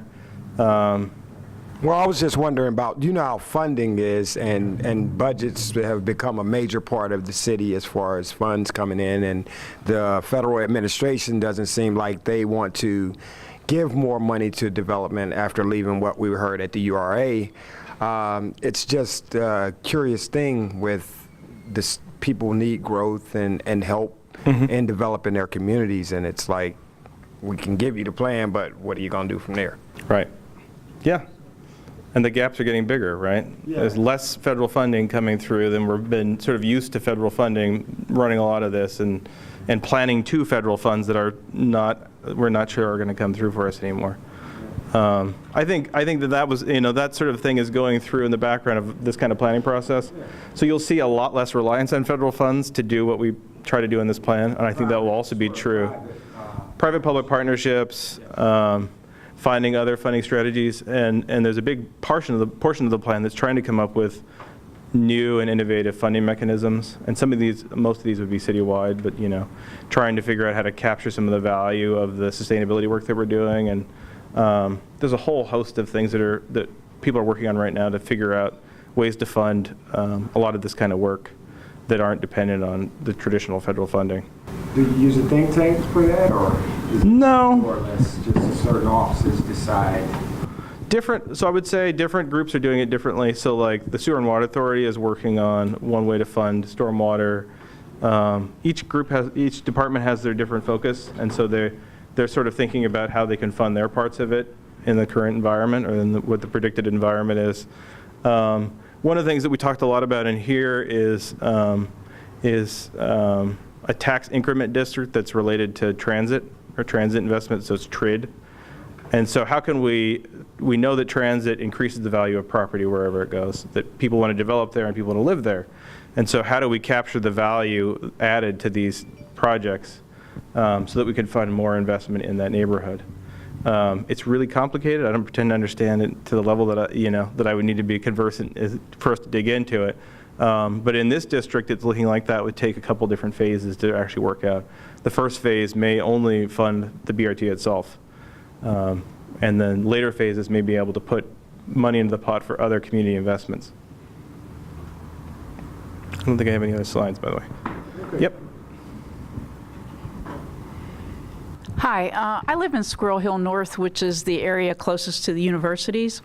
And so since all the, and so it's a community that's interspersed between people living in the homes they own and then rental properties where mostly students are, or maybe people that work at the hospitals, whatever.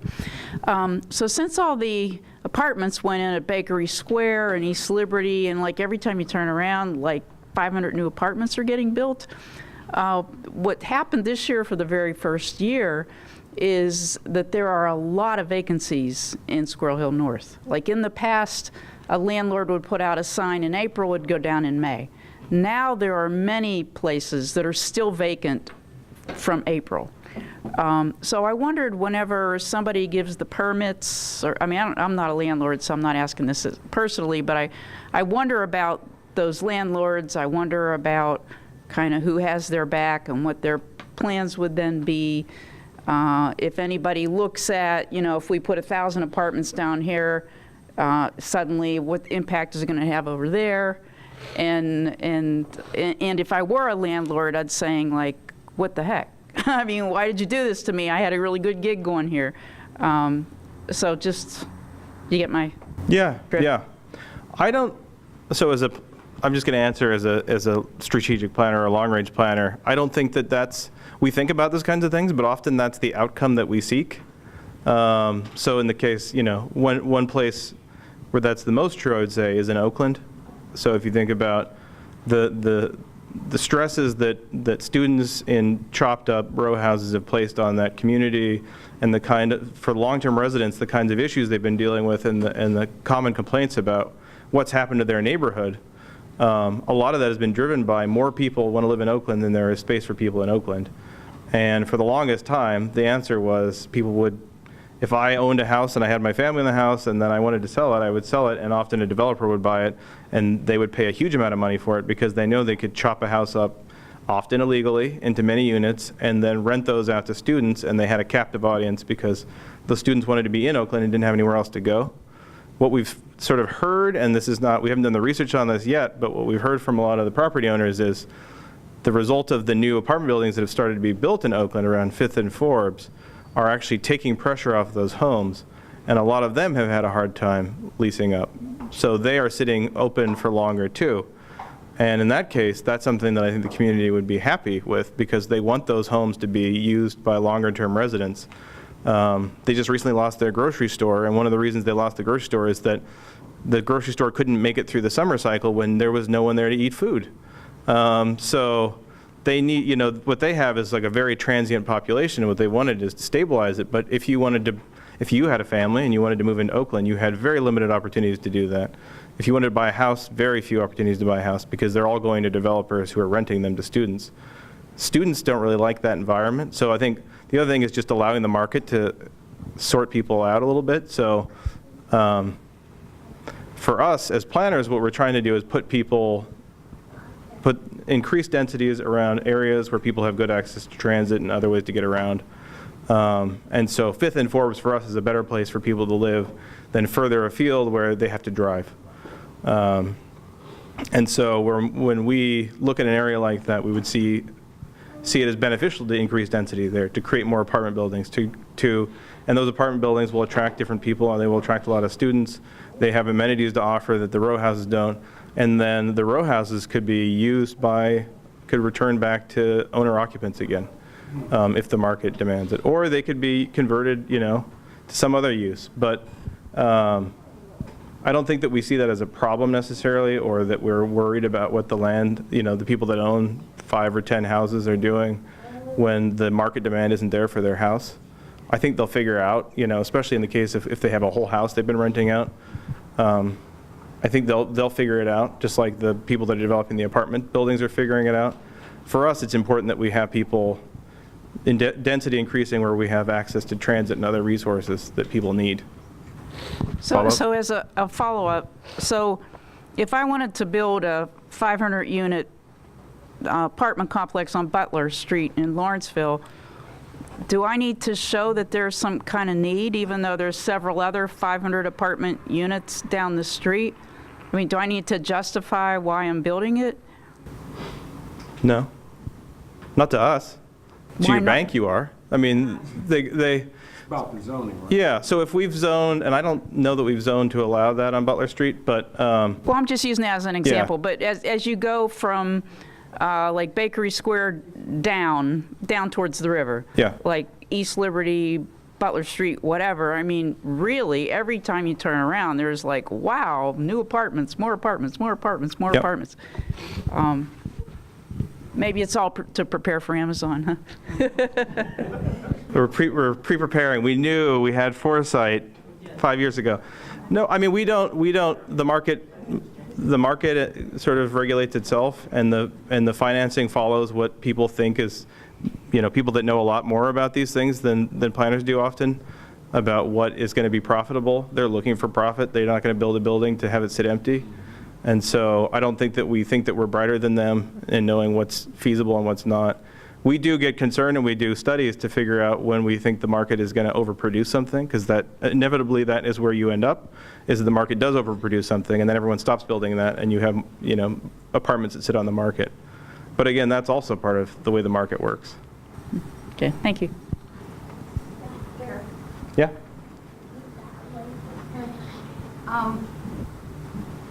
I don't know what you have to do.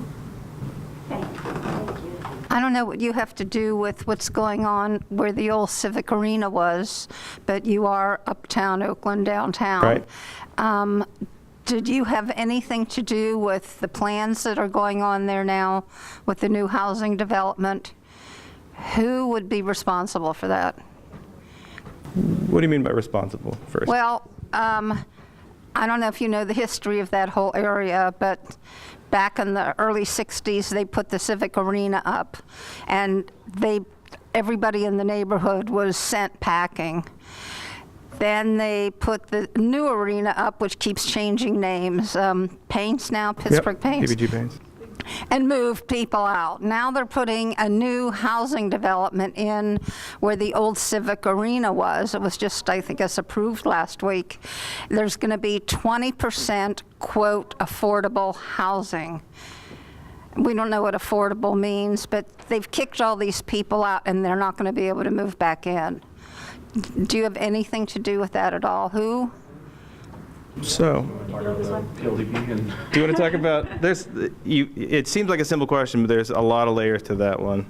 And since I've been here since January, we'll hand this off, but I mean, I'll probably cap it off too. Okay.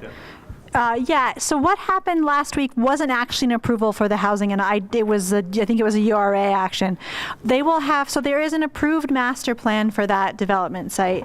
At this point, the only approved project was that office building where they haven't moved forward with that application. So we actually haven't received an application for the new housing yet. But yes, it will come through our office for design review, transportation review. It will ultimately come to Planning Commission, again, in this room, public forum for anybody to make a comment. And ideally, the housing should meet the master plan that was approved back in 2013-ish for that development site. So yeah, we will, there is an approved plan on file for that site. And so we will, any applications will come through our office at Development Review. Obviously, the neighborhood planning and neighborhood input will be in a process as well on that. I'm going to turn it back over to you for neighborhood stuff. Sure. So you covered PLDP, you covered the zoning. Yeah. So there was a community process around that. The PLDP is the community process around that. And the goal with all the development that happens there, at least our goal for the development that happens there, is that it's consistent with that community vision for the area. It's like a mini neighborhood plan, I guess. We've just been talking about neighborhood plans for a long time. So that's the goal with that kind of, with the PLDP. But we don't control who builds what there. Is there anything you wanted to add about that one in particular? I think not beyond what Kate's kind of already covered. So I just wonder how much the neighborhood had input into this. So they're Because actually. I'm sure they want a lot more than 20% quote affordable housing in there. Yeah, I think 20% is what's in the agreement, though, isn't it? Yeah. So. Well, yeah, so there was, a negotiated agreement at the time, and yeah, not everyone, it's a negotiation, not everyone gets exactly what they want out of that, but that's the agreement that they're being held to legally. There is a community vetting process for all of that too, so I think it was, from an completely outsider's perspective on that, because it happened well before I got here, it seems like it was a fairly careful and deliberative process. I don't know how people actually feel about, like what kind of feelings people had about it who were actually involved in it at that point. But there are definitely opportunities for the community to engage with that and with anything future that comes about on that area. The intent is that site would be redeveloped as soon as possible, obviously. It's just taken a lot longer than anyone thought it would take to see something happen there for many reasons. I think that's it for me. Thank you. Oh, one more. Thank you. The Hill District currently is considered a certain cultural identity, but historically, if you go back like 40 years or so, there were other ethnic groups there that were somewhat entrenched and so forth. How much recognition, how much room is there for recognition if the groups that had been there before would like to re-establish an identity there? Would it be, well, we're this, and we used to have this here, and so on, and so this is what we would like to do, or is it, well, too bad, that's history, and we're only looking here now? It's an interesting question. The question is, when you say re-exert their influence or re-exert their history. Their identity there. Yeah, I don't think I think that people recognize that in the Hill District today, and I think that it may not be as recognized as the more recent African American history of the district. But you're right. It's something that you don't see as many plaques telling you about what was there before. Actually, my own little story is that after I moved here, I found out that my grandma was born in the Hill District. They were Russian Jews, and they immigrated into the Hill District and spent at least her first 12 years of her life there. So there's a long history of the Hill District and a fascinating history. I think one of the conversations actually that's been coming out of some of the community planning work around Bedford Choice, which is, I'm not going to go into what Bedford Choice is actually, but it's a planning project around some affordable housing building work that's going on, is how do we start to sort of capture and express history in a better way that's more obvious? Because even within the African American community, young people don't necessarily feel a connection to that history anymore. A lot of the buildings are gone, a lot of the obvious signs of what has happened there are not there. And so I think that's an area where that could come back, is as we start to re-express and figure out ways with public art and with new buildings that we can express the history that's been lost, it could be a nuanced history that captured, the entire, 200-year history of that district. All right, thank you. My name is Afton Giles. I'm the Sustainability Coordinator for the City of Pittsburgh. One of the things that we care about in sustainability is very much the health of humans in their space and in their place, including the City of Pittsburgh, which is why we do what we do. Just to go over a little bit about our office, I'm the Senior Sustainability Coordinator. I have a counterpart who is the Senior Resilience Coordinator. And we also have a resilience analyst, and she's a person who does a lot of the number crunching. And Grant Irving, who is who's one of the deputy directors of planning, he's also our direct report as the chief resilience officer. So Pittsburgh has a very, very long history with sustainability. Even though it's a relatively new office that was founded in 2008, you can see that we go back easily to the 1800s in terms of the decision making with regards to sustainability, and a lot of that is due to our past with the environment. I guess you all probably know by now the history of Pittsburgh with the steel industry, and with having something like steel, which was great for the economy of the city of Pittsburgh. At our height, we had about 600,000 people here in the city. It also came with a lot of bad things as well, particularly how much it played an impact on our environment within the city. We had some of the worst air quality in the country and in the world at that time, some of the worst water quality in the country and in the world at that time. And because of those problems, we had to come up with a lot of legislation in order to rectify those issues. And it sort of gave us a jump when it comes to sustainability, because a lot of the model legislation that came out around air quality and water quality was actually modeled after Pittsburgh, just because our problems were so big and so vast that, and the mayor at the time, Mayor David Lawrence, which is what the convention center is named after. That's who the convention center is named after.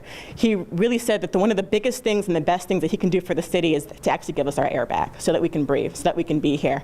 And I'm not sure if you guys follow local news, but they were talking about India today and some of the air pollution issues that they have there, where it's a health concern, where they've pretty much had to shut down the city. They've had to keep kids out of school because they literally can't breathe in the city right now. So where do we fit in, the Office of Sustainability?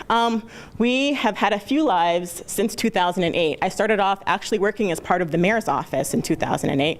And then we were moved to the the Department of Innovation and Performance.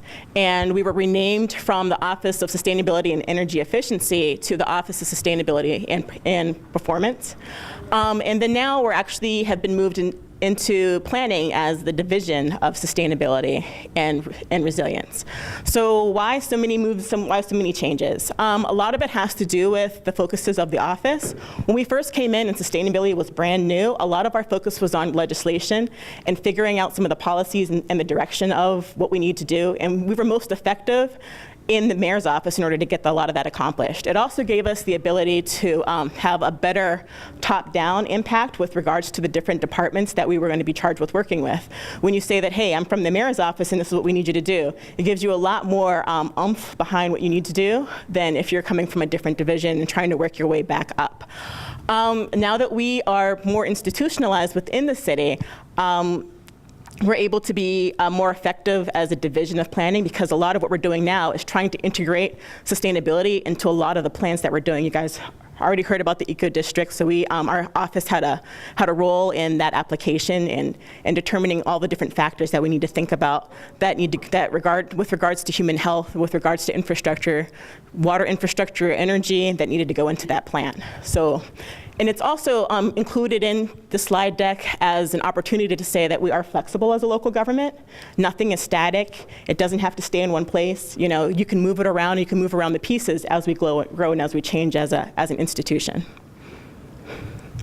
So the actual Office of Sustainability and Resilience. So like I said, we have our Chief Resilience Officer, which is Grant Irving, and then under them we have my side of it, which is sort of the sustainability side, and then you have the other side of it, which is the resilience side. So both of us have very similar roles, with the exception that my role, I worry a lot about not only the external impacts of sustainability, how sustainability impacts the actual environment of the city of Pittsburgh, but I also play a lot of role a strong role in worrying about how the city as an organization operates with regards to sustainability. So looking at our city-owned facilities, how are we serving the people that work there, that have to work there every day, as well as the neighborhoods? Can we do some infrastructure projects like changing our electricity to shifting from the T8s that we have into more efficient LEDs, which ultimately saves money, saves energy. So I have sort of a dual role of worrying about the internal operations of the city as well as some of the external sustainability factors. And on the resilience side, it's sort of opposite. They worry a lot more about the regional impacts and a little bit less about some of the internal impacts, even though they sort of are concerned with that as well. So what exactly do we do and what do we care about? So of course we care about the improvement of our city, of our facilities. We care about ecology, of course. We care about the environment, the actual physical, ecological environment, the plants, the animals. We care obviously about the quality of life. We are humans, we want to live here, we enjoy this planet, we want to stay on this planet, we want to stay in this region and in this city. Of course, leadership is really important to us, making sure that we are always setting an example of how things should potentially be if it was essentially a perfect world. We care about prosperity. We want people to continue to live in Pittsburgh, continue to move to Pittsburgh, continue to want to be here. And we care about resilience, so making sure that we're able to withstand the shocks and stresses as they come upon us, making sure that we can actually continue to stand as a city. And what are our values? So we already talked about the P4 initiatives. Well, this is P4, people, place, planet, and performance. So these are the values that we care about on a day-to-day basis when we're coming up with our evaluations for how the planet or how the city of Pittsburgh is performing, how our operations are performing, and what types of things we should be doing project-wise in order to make these factors better. And these are some of the different resilience objectives. So some of the things that we care about with regards to the people, place, planet, and profit. We care about water efficiency. We care about local renewables. We care about housing. We care about health. We care about food, transportation, entrepreneurship. There's a lot of things on that wheel. In some shape or form, resilience and sustainability touches really all of them. So we're pretty busy. We're often not in the office, actually, because we're usually at meetings usually at meetings. Actually, this is the first week that all of us have been back in the office, sans Grant, who's actually in Germany right now. And so how do we do this? There's a lot of ways that we can impact and we can influence what goes on with regards to city operations. So one of the biggest things and the best things that we're able to do is to convene. So we're able to convene, we're able to coordinate, we're able to facilitate. So bringing the right groups of people together in a room to have a discussion, to talk about what needs to be done, that's probably one of the best things that we are able to do and what we do the best. We are able to create regulation and influence policy. So once all those people have had a chance to be in the room and have had a way to say what they need to say, we're able to take those words and take those thoughts and ideas and create it into a policy or some sort of regulation that can be enacted and impact the local environment. We're able to set an example. So if there's a project that somebody wants to do, but they've maybe never done before, we can do a test project essentially, so that we can see how it works. And if it doesn't work, we're able to make those changes for the next go around. We're able to influence internal and external investments. So a lot of the decisions that we do as a city, we're able to impact, does an Amazon come here? Should this neighborhood be this way? We're able to set an example. We're able to exert that influence and that decision making. We can present case studies and do research on it. So we have the three, myself, Sarah, Rebecca, all of us have a background in research, have a good higher education background, so we're able to go out and do the research that needs to be done. And if we can't do it in-house, we can usually outsource that research to be done through grants or some other entity. And we're able to communicate. So making sure that we're going to your community and making sure that you know about what's going on if you guys want us to come and to do a presentation. We've done presentations here in the city of Pittsburgh. We do presentations literally around the world. We do presentations at the statewide level, at the national level. So, making sure that what we are doing in the city of Pittsburgh is being transferred to other cities, and making sure that the information and the best practices from other cities are also being brought into Pittsburgh as well.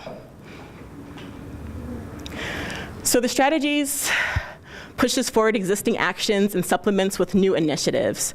So this is actually not my slide. This is one that I borrowed from Rebecca. But this is just sort of the idea of some of the ways that we want to make sure that the newest and best and brightest ideas with regards to sustainability and resilience are being pushed through. So we can initiate an idea, we can coordinate it to make sure that it happens, we can amplify it to make sure that it gets out to other people, and we can accelerate it to make sure that it happens hopefully faster, especially if it's a good idea. And some of the current goals within the city of Pittsburgh. So these are our actual sustainability and resilience goals. And before I actually go through that, I should actually talk about the difference between sustainability and resilience. Does anybody know? When I hear sustainability, does anybody think they know what sustainability is? Yes. Planning things in such a way so that they don't require greater and greater inputs over time. Exactly, yeah. So sustainability is the idea of doing things in such a way that the people who are here 10 years from now, 100 years from now can still enjoy them without having to worry about the resources being strapped. How about resilience? Anybody know resilience? It's like the ability to resist shocks. So like maybe a natural disaster or something like that. The stronger your city is, the more you're able to come back from issues. Perfect. You guys know exactly what I'm talking about. Great. So, and the way that I like to think about it is resilience is sustainability with the added aspect of public safety. So you think about sustainability, you're thinking about the people, you're thinking about the place, and the resilience is making sure that those things, if a hurricane hits, you can kind of bounce back from it. So it's sort of where sustainability meets public safety, and that's how you end up with resilience. And that's sort of the new buzzword, and we've transitioned to. So some of our current goals, 2008 citywide climate action plan goals. Our overall original climate action plan goal was to improve our, or to reduce our greenhouse gas emissions by 20% by the 2003 levels by 2023. The 2003 year is completely arbitrary. That's just the baseline year that we actually did our first evaluation as to what our greenhouse gas emissions were within the city. And since then, we've actually progressed those goals, notably at the Paris agreements, where our mayor went to, and he was really inspired by not only the Paris agreements, but also by our own 2030 district that we have here in the city of Pittsburgh, where our commercial buildings came together through the leadership and the support of the Green Building Alliance and said that, you know what, this is what we're going to do. We're going to work on being 100% renewable, so running as commercial buildings off of 100% renewable sources by 2030. We're going to be able to achieve that goal by reducing our energy consumption. Real quick, I'm going to cut you, but I don't know, but it probably might be helpful to explain. You say Paris agreements? Yes. What was this? So the Paris agreements is the agreement that all of the large nationalities from around the world came together to talk about climate change. And they recognized the fact that if we don't do something about it, a lot of the emissions issues that we have now are only going to get worse, essentially. So they came together and they set forth a plan saying that we're going to come together as a country and try to make make a reduction in our climate impacts, essentially. So that's essentially what the Paris agreements were. And as of now, we are the only country, officially, I think as of this week, that is not part of the Paris agreements. Because of, say again? Oh, Nicaragua, sorry, but I thought that they did, but maybe not, sorry. Syria, but Syria joined, actually. They just recently joined. So we are officially, since possibly Nicaragua, one of the only countries who are not part of this agreement for right now.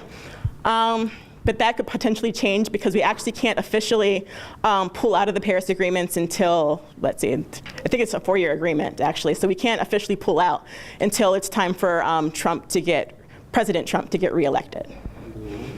So we'll see what happens with that. But that's where we are for right now.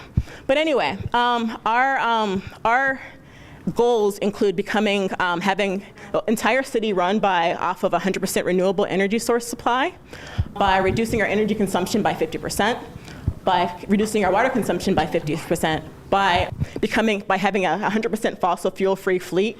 So that's with regard to the city's own vehicles, not your own personal vehicles. So our city-owned vehicles running off of 100% fossil fuel-free fleet, having 100% of our waste diverted from landfill, and 50% of our citywide transportation greenhouse gas reduced emissions reduced. So that's bringing in things like electric buses, transitioning to natural gas vehicles, which is a fossil fuel, but it is less, it produces less greenhouse gas emissions than the current vehicles which run on, particularly on diesel. And then we had what we're calling the Trump bump, basically, which is where the mayor actually upped the ante.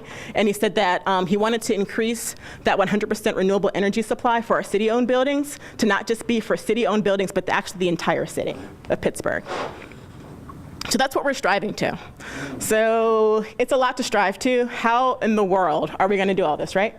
So how are we going to do it? Through projects. Through projects, through planning, through trial, and through error, really. So some of the projects that we've started with are, we're already working on our streetlight replacements. I'm not sure, have you guys gone through the business districts and seen a lot of the new streetlights that have gone in? They're much, much brighter than the ones that are in the residential districts, if you guys have noticed those. That was one of the first phases. The second phase is actually bringing those streetlights into the residential areas as well. They help to increase public safety greatly, especially at night. And they also help to reduce glare at night as well. So when you're driving down, you're able to, they throw out a much more cohesive stream of lighting instead of having the light, dark, light, dark, light, dark, which is actually pretty hard on your eyes, particularly when you're driving at night. And they're actually much more energy efficient since they're LEDs now. So they use a fraction of the energy and they last. Technically, LEDs last forever. They just get dimmer. So you know when an LED is ready to change, not because it goes out, but because it's dim and it's hard to see the light. So yes, and they're actually recyclable, and they're also easier on your waste stream as well, just because they last so long. City facility optimization plans. So for the first time in a really, really long time, the city has looked at all of its city-owned facilities and done an evaluation on their performance. So, and trying to determine what type of upgrades they need to make sure that they're able to be there and to be stabilized for the next 20, 30 years. We've looked at things like roof replacements, we've looked at things like lighting replacements, we've looked at things like water damage, we've looked at just all the different aspects of a building to try to make it better so that people are, can enjoy their senior centers for a lot longer to come, or their community centers. Let's see, we've done energy audits, we've done Metro 21, which is an opportunity for us to do a public-private partnership with the universities in order to bring some of the best technology and to try it out within our city. These are some more of the projects that we've done. And one of the most notable is the Pittsburgh Climate Action Plan. So we're on our third Climate Action Plan. It just went public last month, and right now we're in the comment period for it. So if you guys want to take some time, go online, check it out. It's pittsburghpa.gov/sustainability. You can download our Climate Action Plan and see all the different things that are part of it. So it's a plan that deals with reducing the emissions citywide with regards to our buildings, our energy, our waste, our transportation, our food and agriculture, as well as our carbon sequestration. The goals of the Climate Action Plan are to reduce emissions, to improve resiliency, to increase innovation, to foster leadership, to promote workforce development, to introduce economic opportunities within the city of Pittsburgh. So one of the other big projects that we've had that started as of last year is with the City Energy Project. So the goal of the City Energy Project is to work within city operations in order to impact energy efficiency within the city of Pittsburgh. One of the first things that came out of that was our Building Transparency Ordinance, which is the requirement that starting next year, commercially owned buildings that are 50,000 square feet and above report their energy usage to us on an annual basis. So why is this important and why should we care? So our commercial buildings use by far more energy than just about anybody else within the city of Pittsburgh with regards to electricity, and it makes for a very fragile grid. So an energy grid where anytime we're in a peak environment where it's 90 degrees, everybody's running their air conditioning, everybody has their lights on full blast, people are at work, and the grid goes down, you have a brownout, you have a blackout. So we want to be able to prevent things like that from happening by getting commercial buildings to make the upgrades necessary to reduce their energy. But that starts with actually knowing how much your energy usage is, which a lot of our commercial buildings, some of them know, some of them don't know. So one of the things that they're going to be able to do is make sure that they do know and know exactly how much energy that they're using so that they'll be able to make the moves necessary to reduce that energy so that they're better performing buildings. 1PGH is another one of our huge plans. I'm not sure if you guys have heard of it. Has anybody heard about 1PGH or the resiliency plan for Pittsburgh? Okay, one person, two people, okay, great. So 1PGH is a long-term plan that we have done to evaluate the resilience of the city of Pittsburgh. So we won a grant 2 years ago through the Rockefeller, that was produced through the Rockefeller Foundation called 100 Resilient Cities. And it is a grant that gave us the opportunity to really evaluate where Pittsburgh stands with regards to resilience. So if the next Hurricane Sandy somehow hit Pittsburgh, what would we do and how would we overcome that? We didn't know. We didn't have an answer for that. So being able to work with 100 Resilient Cities, we've had the opportunity to think about these things and where we stand with regards to our ability to respond to emergency situations that are a result of particularly climate change. So flooding, tornadoes, hurricanes, a lot of the things that we in Pittsburgh have the pleasure of not necessarily dealing with, but the flooding for sure we definitely do deal with. So one of the first parts of the 100 RC was to identify shocks and stresses within the city of Pittsburgh. So these were the shocks and the stresses that were identified. We are a city that deals a lot more with stresses than with shocks. So a shock is sort of a hit and miss sort of event. It's a one-time earthquake that shakes and then it's over. A stress is something that's sort of a long nagging pain that continually sort of irritates the city process or irritates what's going on within the city. So some of the stresses we identified, the biggest ones were economic and equity, and racial inequality. So that's one of the big things that was identified as an issue within the city of Pittsburgh. Our aging infrastructure is a huge problem. We are a very, very old historic city as far as the United States goes, not necessarily as far as the world goes, but we haven't put a lot of investment in our infrastructure over the course of the last 100 years or so that we've been around. So we have a lot of inefficiencies that are in the city of Pittsburgh with regards to infrastructure that we really need to get a handle on.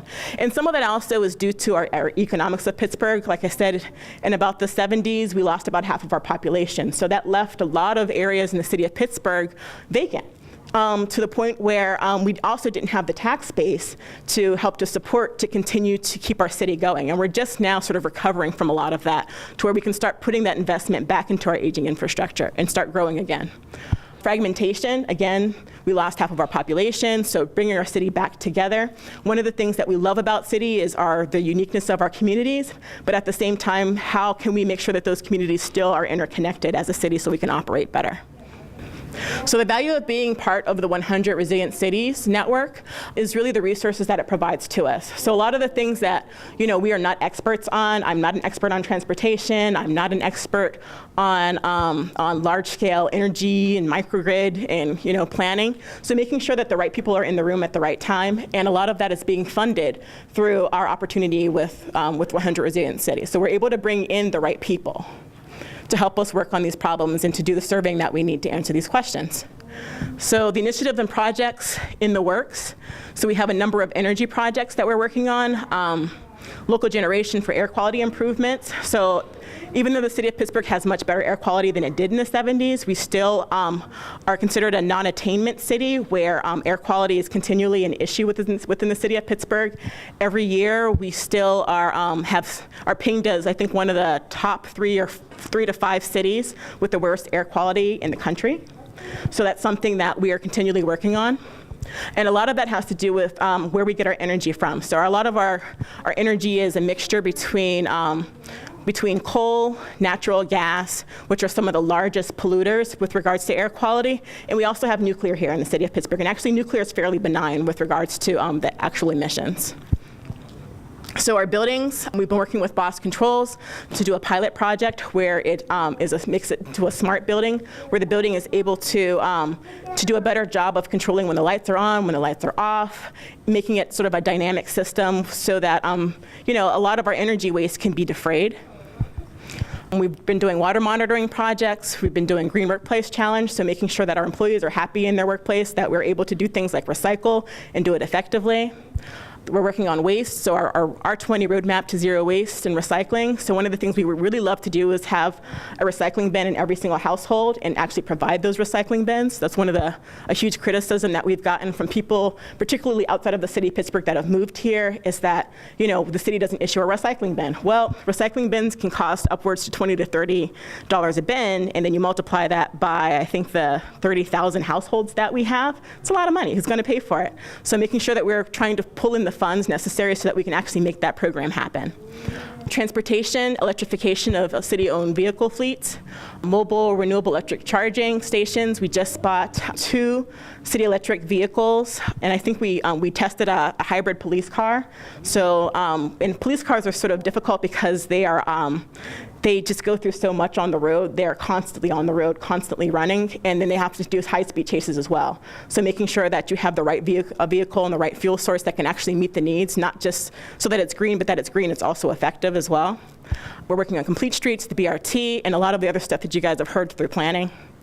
And one of the other initiatives that we're working on is sequestration. So sequestration is making sure that carbon can go back to where it's supposed to go. So through your biophilic factor, so through your soils and through your trees. So one of the biggest sources of carbon sequestration that humans have available is actually not trees, it's actually soil. But our soils nowadays are so depleted in terms of nutrients, it actually can absorb less carbon now than it used to in the past. So that's something that we want to start rebuilding back, is rebuilding back safe and healthy soil. One of the other issues that Pittsburgh has an issue with was having high levels of lead within their soil. So you can't even plant directly into the ground in a lot of neighborhoods. You actually have to do raised beds because the source of contamination is actually really high. I got a question. Sure. I do property stabilization and I'm sorry. I do property stabilization and I'm seeing that a lot of the homes that the older demolitions have done, they're a result of the soil being like that, like in the ground. Does your office work with anyone to try to say there's still going to be homes demolished? Right. Is that process now, I would say, outlawed with the city now, or? It is. So one of the things that we did work on, not myself personally, but we have as a city, is I believe it is now actually illegal to do where they used to just open it up and dump all the bricks and stuff in. That's actually illegal now. So a lot of that is changing as a result of us just getting smarter about the way that we're treating our environment and our real estate within the city of Pittsburgh. But yes. Okay. So I see a lot of these initiatives on the board, but in us spending some time in city buildings, not to be critical, but our city buildings appear to be some of the least efficient buildings in probably the city, especially like when it just comes down to the toilets. It's like, so, you know, we have this big plan for Pittsburgh, but our own public buildings are critically failing to even provide some of the most basic, efficient, sustainable energy services within themselves. How do we get to 100% sustainable while also remembering that we have to start at the most basic level? You're absolutely 100% correct, and that is the facility management plan that I was just talking about. So we just finished that literally 2 months ago. So we started with the facilities optimization plan to get an idea of sort of the starting point where all of our buildings are, because you're right, they have fallen into such disrepair just because we just haven't had the investment into the buildings. We haven't put the investment into the buildings that are necessary to keep them going. And we recognize that that is a huge problem. So the mayor last year did an executive order requiring us to do a facilities plan. And that started with us doing the baselining, which is a plan that we just finished, like I said, 2 months ago. Massaro, I believe, was the contractor who put that together for us. So it was a year process for us to go through all 300 of our buildings that the city owns and to figure out, A, should we keep this building? Like, I mean, should it be returned to the people to do something better with? Should we keep it in our portfolio at all? Should it be sold because it has a better purpose, serving some other way? One of the other things that we were looking at is, you know, what's the quality of the roof? What's the quality of the electricity? You know, what types of things need to be fixed and repaired within it? Most of our buildings don't even have Wi-Fi, which is crazy. And that's something that I came up against when I was trying to do I was talking briefly about the box controls thing. Is one of the things we wanted to do is try to figure out how much electricity our buildings were using and trying to figure out a better way to do some automated controls with our lighting so that we can start to recapture the savings from turning off our lights at night, which is something that we actually don't really do a lot of within the city. It sounds crazy, but in some parts of our city buildings, we don't even know where the light switches are. They're not on the floor. So we can't just like flip the switch when we leave at night. So we wanted to do some building automation, but in order to do building automation, you actually have to have Wi-Fi because you need some way for the nodes to talk to each other. And we didn't even have that basic service. So one of the things that we had to invest money into is actually building our Wi-Fi network so we can do some of the automation, as well as doing, of course, some of the other critical repairs, like fixing our windows so that they're not hemorrhaging energy during the wintertime and during the summertime, fixing our roofs, of course, fixing our flooring, fixing all the other different things that have to go along with that. So yes, you're completely correct. My background is in sustainable design for architecture, so I'm particularly, I care a lot about that and making sure that our buildings are around for the next generations. And it also speaks to the leadership aspect too. How can we ask somebody else to do something that we're not doing? So we definitely care about this and we definitely want to do it, and it's something that we're working on right now. So thank you for that question. Sure.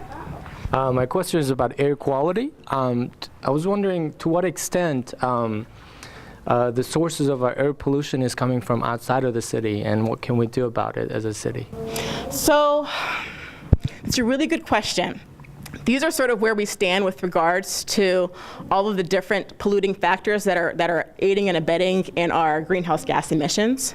So one of our largest sectors with regards to air quality, which impacts air quality as well as emissions obviously, is our transportation. That's this gray here in the center.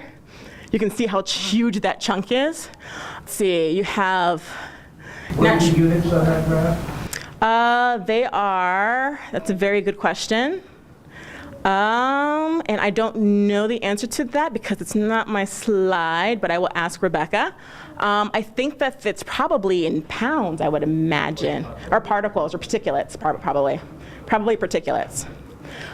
But yes, transportation is one of the largest factors that attribute to our air quality, as well as, let's see, where is electricity? Public diesel emissions, transportation, industrial. I don't see it, but I think it's in one of the other slides.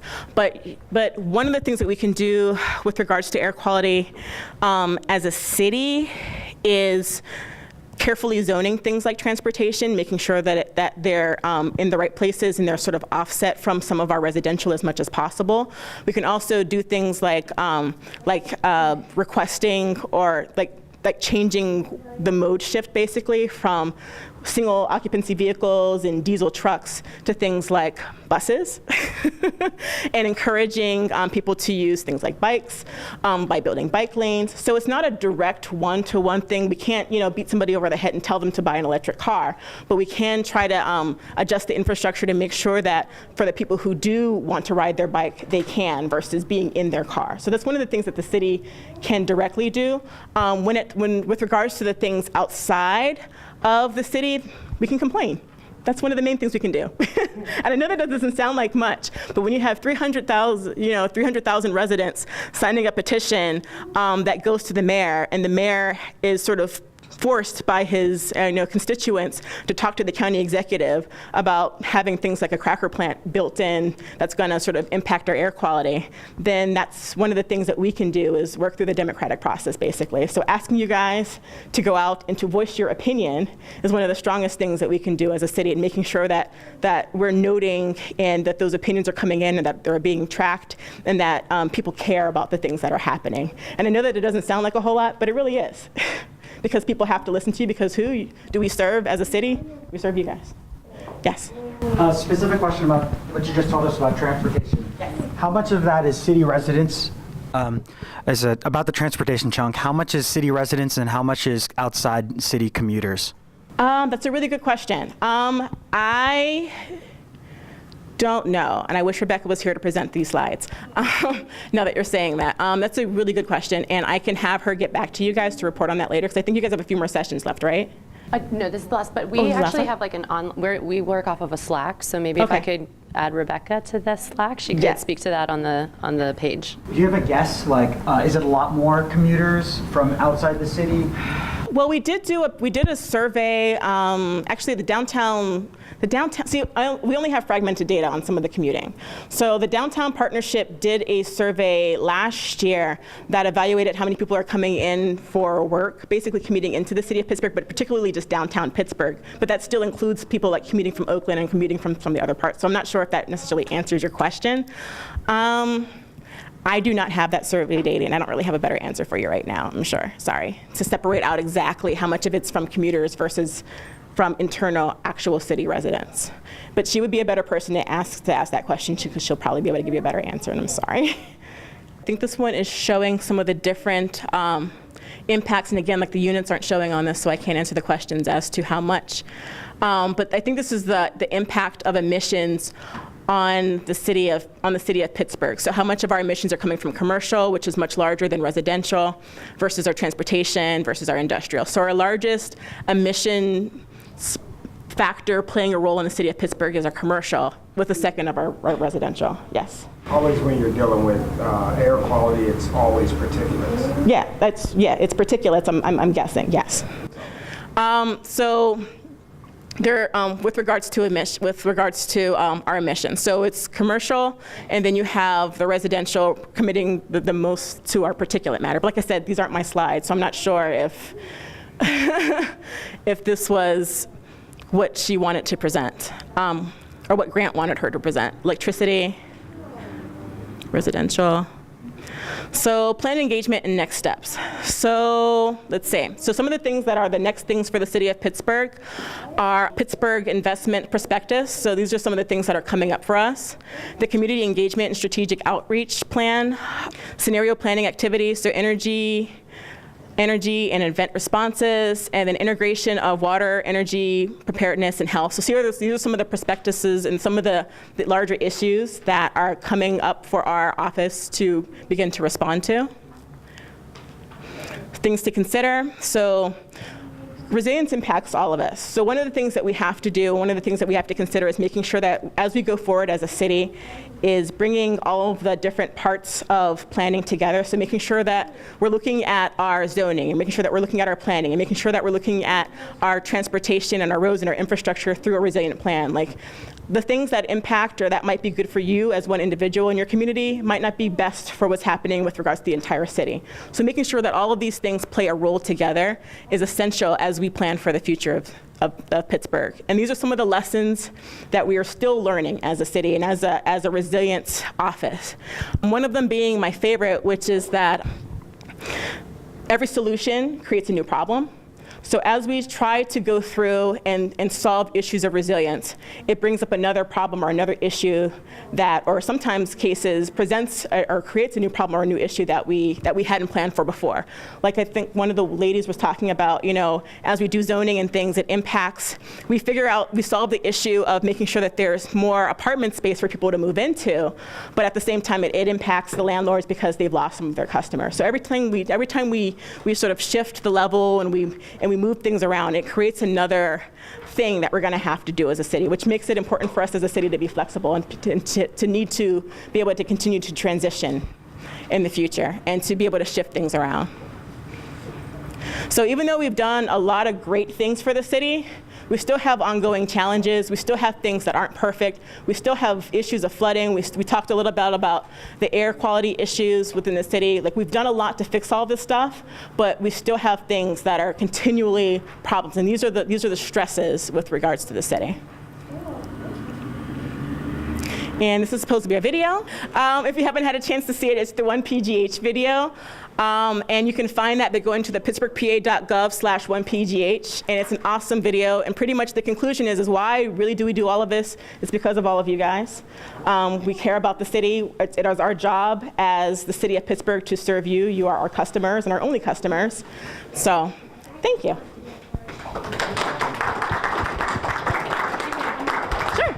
So there's been a lot of talk from Peduto and a lot of planning going on, and you talked about a lot of projects, but it all seems to be kind of behind the scenes, you know, not necessarily small impact, but like kind of not a big public face. When's the next big public face project that'll really make a big, like, Pittsburgh is doing sustainability splash? Let's see. The next big public face splash. I mean, there's the BRT, but like a lot of those people are already commuting, so it's not a huge sustainability. I mean, electric buses, but I mean, like, what is like a real thing that Pittsburgh is going to do? So the real thing that Pittsburgh is going to do is continue to plan. No, I'm kidding.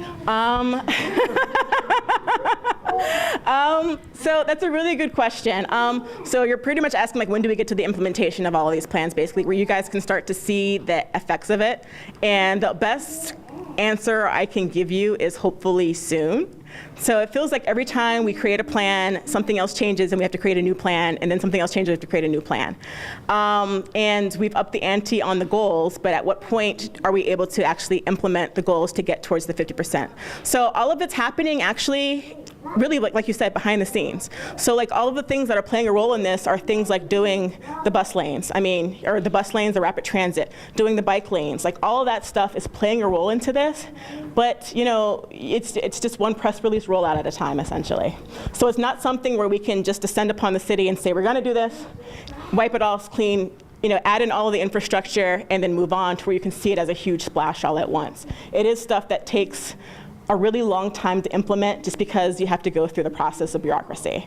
And I wish that there was a better answer for you than that, but it's small things. We've moved the needle on like one of the more recent moves of the needle was actually on changing some of our language within our code so that we could actually have our parking structures put in LED lights, because the way that the code was written previously, it didn't allow them to do that because it was based on lumens. And, no, it was based on wattage, not on lumens, basically. So it was based on the wattage that was produced by the light, which is the energy that goes into it, and not by the amount of light produced. So obviously LEDs have smaller wattage, but they can have equal lumens. So just by changing something like that, we were able to go and save thousands of dollars on our parking structures and to engage them and to change them so that we're better able to increase our energy efficiency. So it's like small little things that continue to build.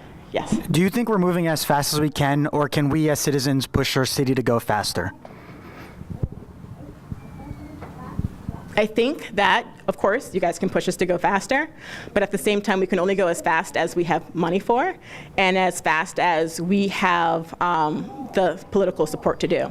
So if you guys continue to support us in the things that we're doing and continue to come to the table and to show up for things when we do like deliberative democracies and giving us that feedback, then I think that that's going to play a better role in showing that, you know, that we have the support from our citizens to do this and making sure that it's on the minds of the people who do have the purse strings to make sure that they're open for us to do these projects, because obviously you guys care about them. Does that answer? Yeah. Okay. Thank you.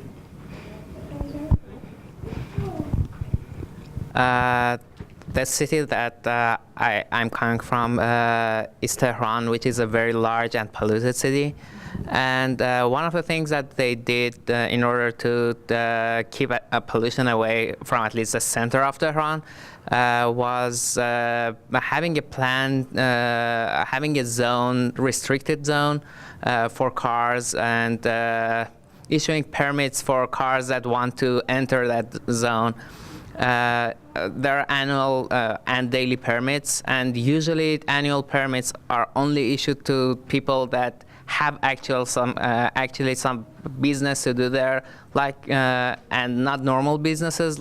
Usually people like reporters, doctors, people that actually need to be there all the time. And instead, there is a very good public transportation, BRT and subway and everything. And Tehran is a 12 million city, but in days it's over 20 million population. So lots of people commute there, and most of the people prefer not to use their cars because of those restrictions, and they use subways, all the public transportation, because it's good.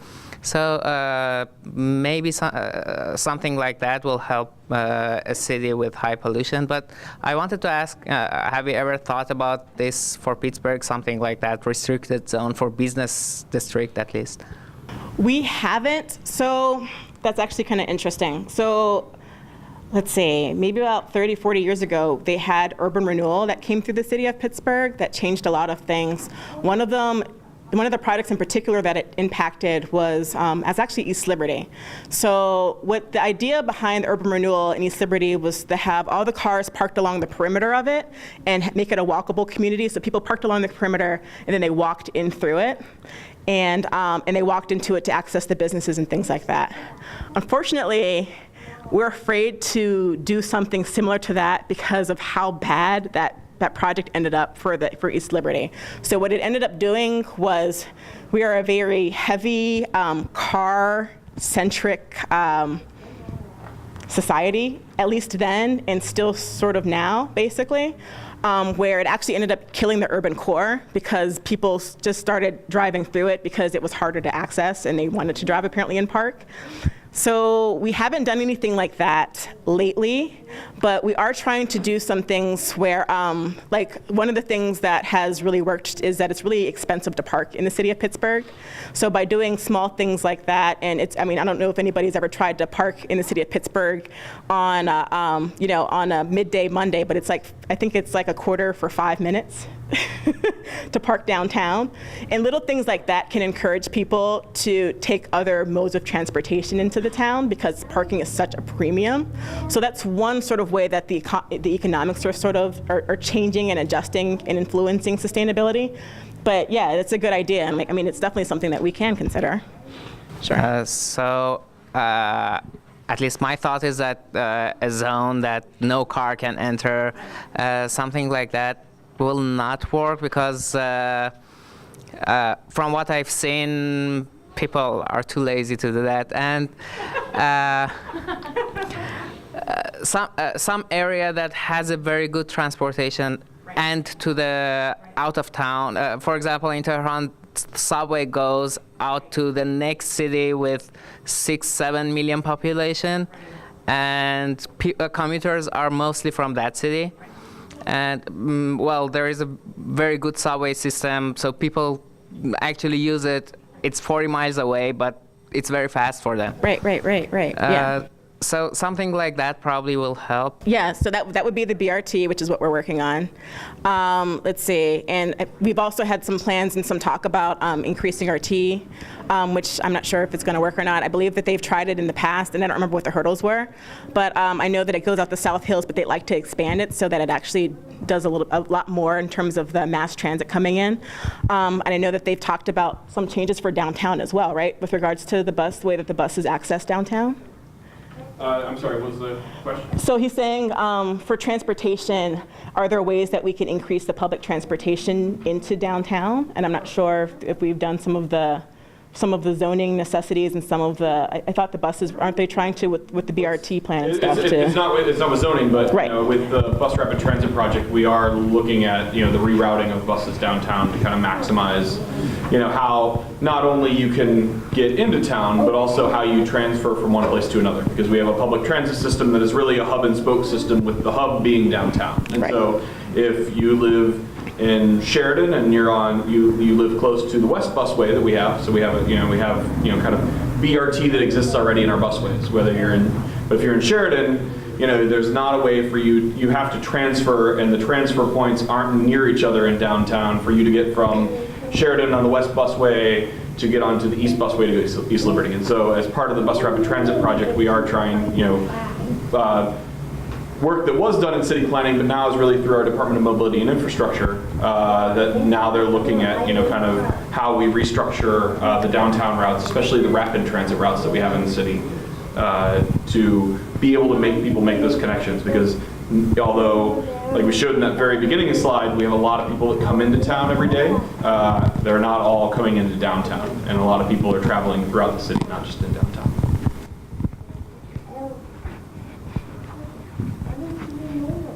Anything else for any of us? Sure. Thank you. If somebody from Amazon was here right now and said to all three of you, for each of your departments and perspectives, what is it about the city and about your work that should persuade us to come here?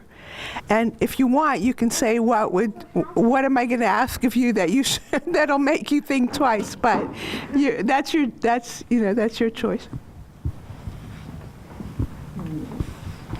So let's see, what would I say to Amazon to persuade them to come to the city of Pittsburgh? You know, or based on the work that you're doing to make it, that you think it would make it desirable?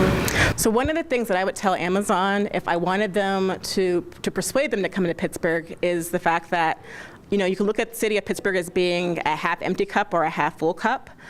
We have all of the infrastructure in place that's already here, and we have half the people that we need. So if they wanted to come here, all the infrastructure that they could possibly want in the space that they could probably want, it exists somewhere in the city of Pittsburgh. And it would probably be easy to connect to it, and with a little bit of love, make it something fantastic. So that would be one of the things that I would talk about, or I would recommend to them, basically, is that it's all here.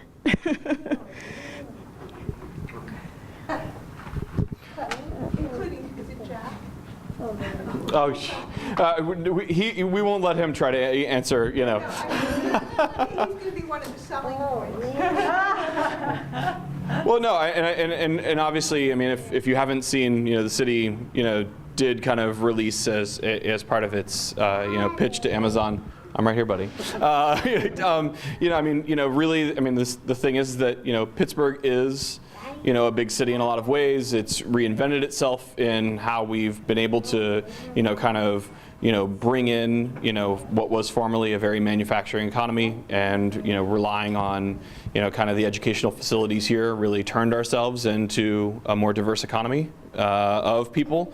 And I think what we're trying to do through a lot of the planning work we're doing now is, and, you know, you saw it in some of the examples here, is understanding that growth is now starting to happen in the city. But, you know, that, you know, trying to make sure that that growth happens for the people that are here. And, you know, especially when you look at, you know, some of the concerns, you know, around, you know, Seattle and where Amazon is now, you know, that you know, Pittsburgh has really an opportunity to grow while, you know, kind of providing for its own. Anybody else want to? Sure. Sure, and just to echo on, I'm sure some of the stuff that Derek talked about the Uptown Eco Innovation District and also the riverfront zoning, is that we're also trying new, innovative, sustainable development, things that also include affordable housing and that sort of thing. So I think, you know, come and develop with us in our new innovative districts. I think that Amazon should have to prove to Pittsburgh what it will do for us to allow them to come here. I also agree. Because they're going to come in, and what the tax, what kind of tax arrangement is made. If they get a tax holiday, does us no good. If all the employees live outside of the city, there's no taxes that come into the city. So they should have to guarantee that their employees will live in the city, and then you give them the tax break but the big corporations coming in and owning the city doesn't do anything for us unless they you know, contribute. So we had one more question in the back? Yes, and he's just behind the I don't ride the bus, but you mentioned the busway. So there's a west busway, and then there's an east busway, and so you get on the west busway, but to get onto the east busway, you have to get off the bus from the west busway and then get on another bus to get on the east busway.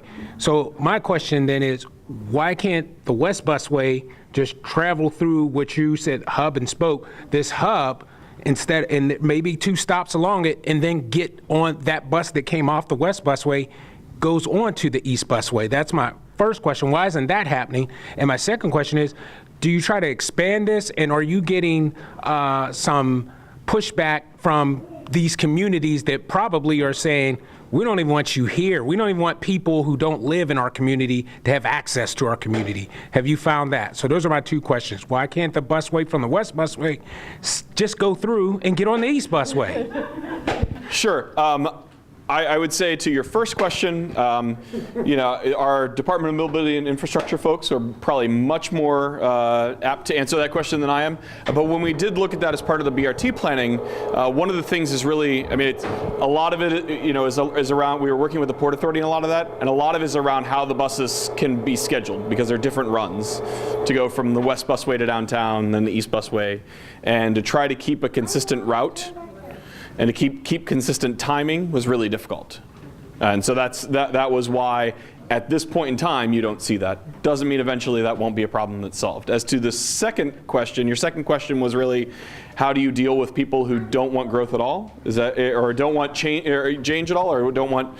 It seems like that people in Pittsburgh want to keep their little pocket of their community to themselves, and they don't want outsiders coming into their community. So to expand, you'd have to go through their community, and now they just seem like you're letting people into my community or giving them access to my community that I don't want. Have you found pushback on any expansion of your plans? Absolutely. There are people like that, that have that mindset in every neighborhood of the city. There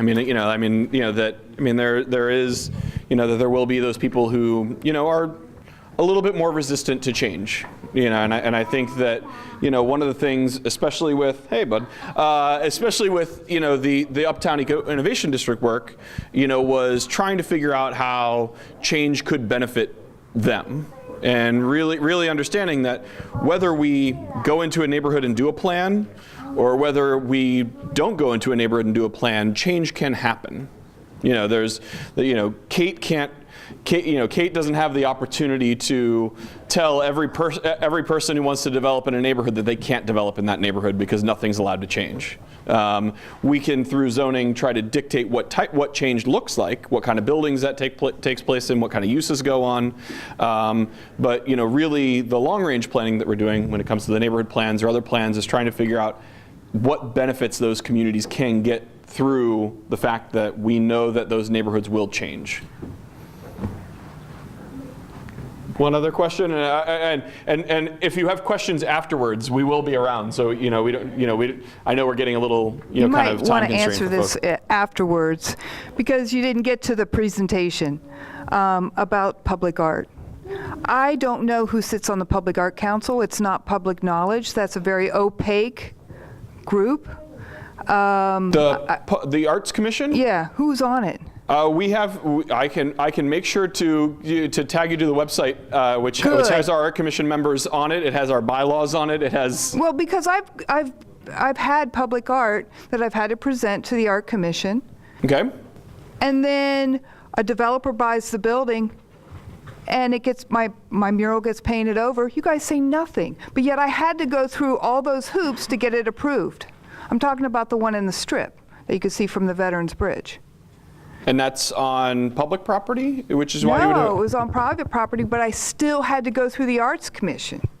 Okay, yeah, we can talk about that afterwards, because the Art Commission really regulates things that are on, I relate the Art Commission to a Public Lands Commission, and the Art Commission's role is really around, it is around the public art that we see in the city, but it's really around that on public property. Where murals aren't something that avoid you guys. Where murals aren't something. I avoid you at every instance. I try to make it all on public or private property. Well, yeah, because murals on private property would not. The Art Commission would have no authority over that space. Why did I have to go through that in the first place? Well, just not knowing your situation, and we can talk about that afterwards. Then maybe that can help kind of present some clarity. Daddy, could you fix? Yeah. Great. Well, thank you guys very much. And I think city planning would be open if there's additional questions on Slack to answer those. I can send those along to you guys. Awesome. Well, thank you guys very much.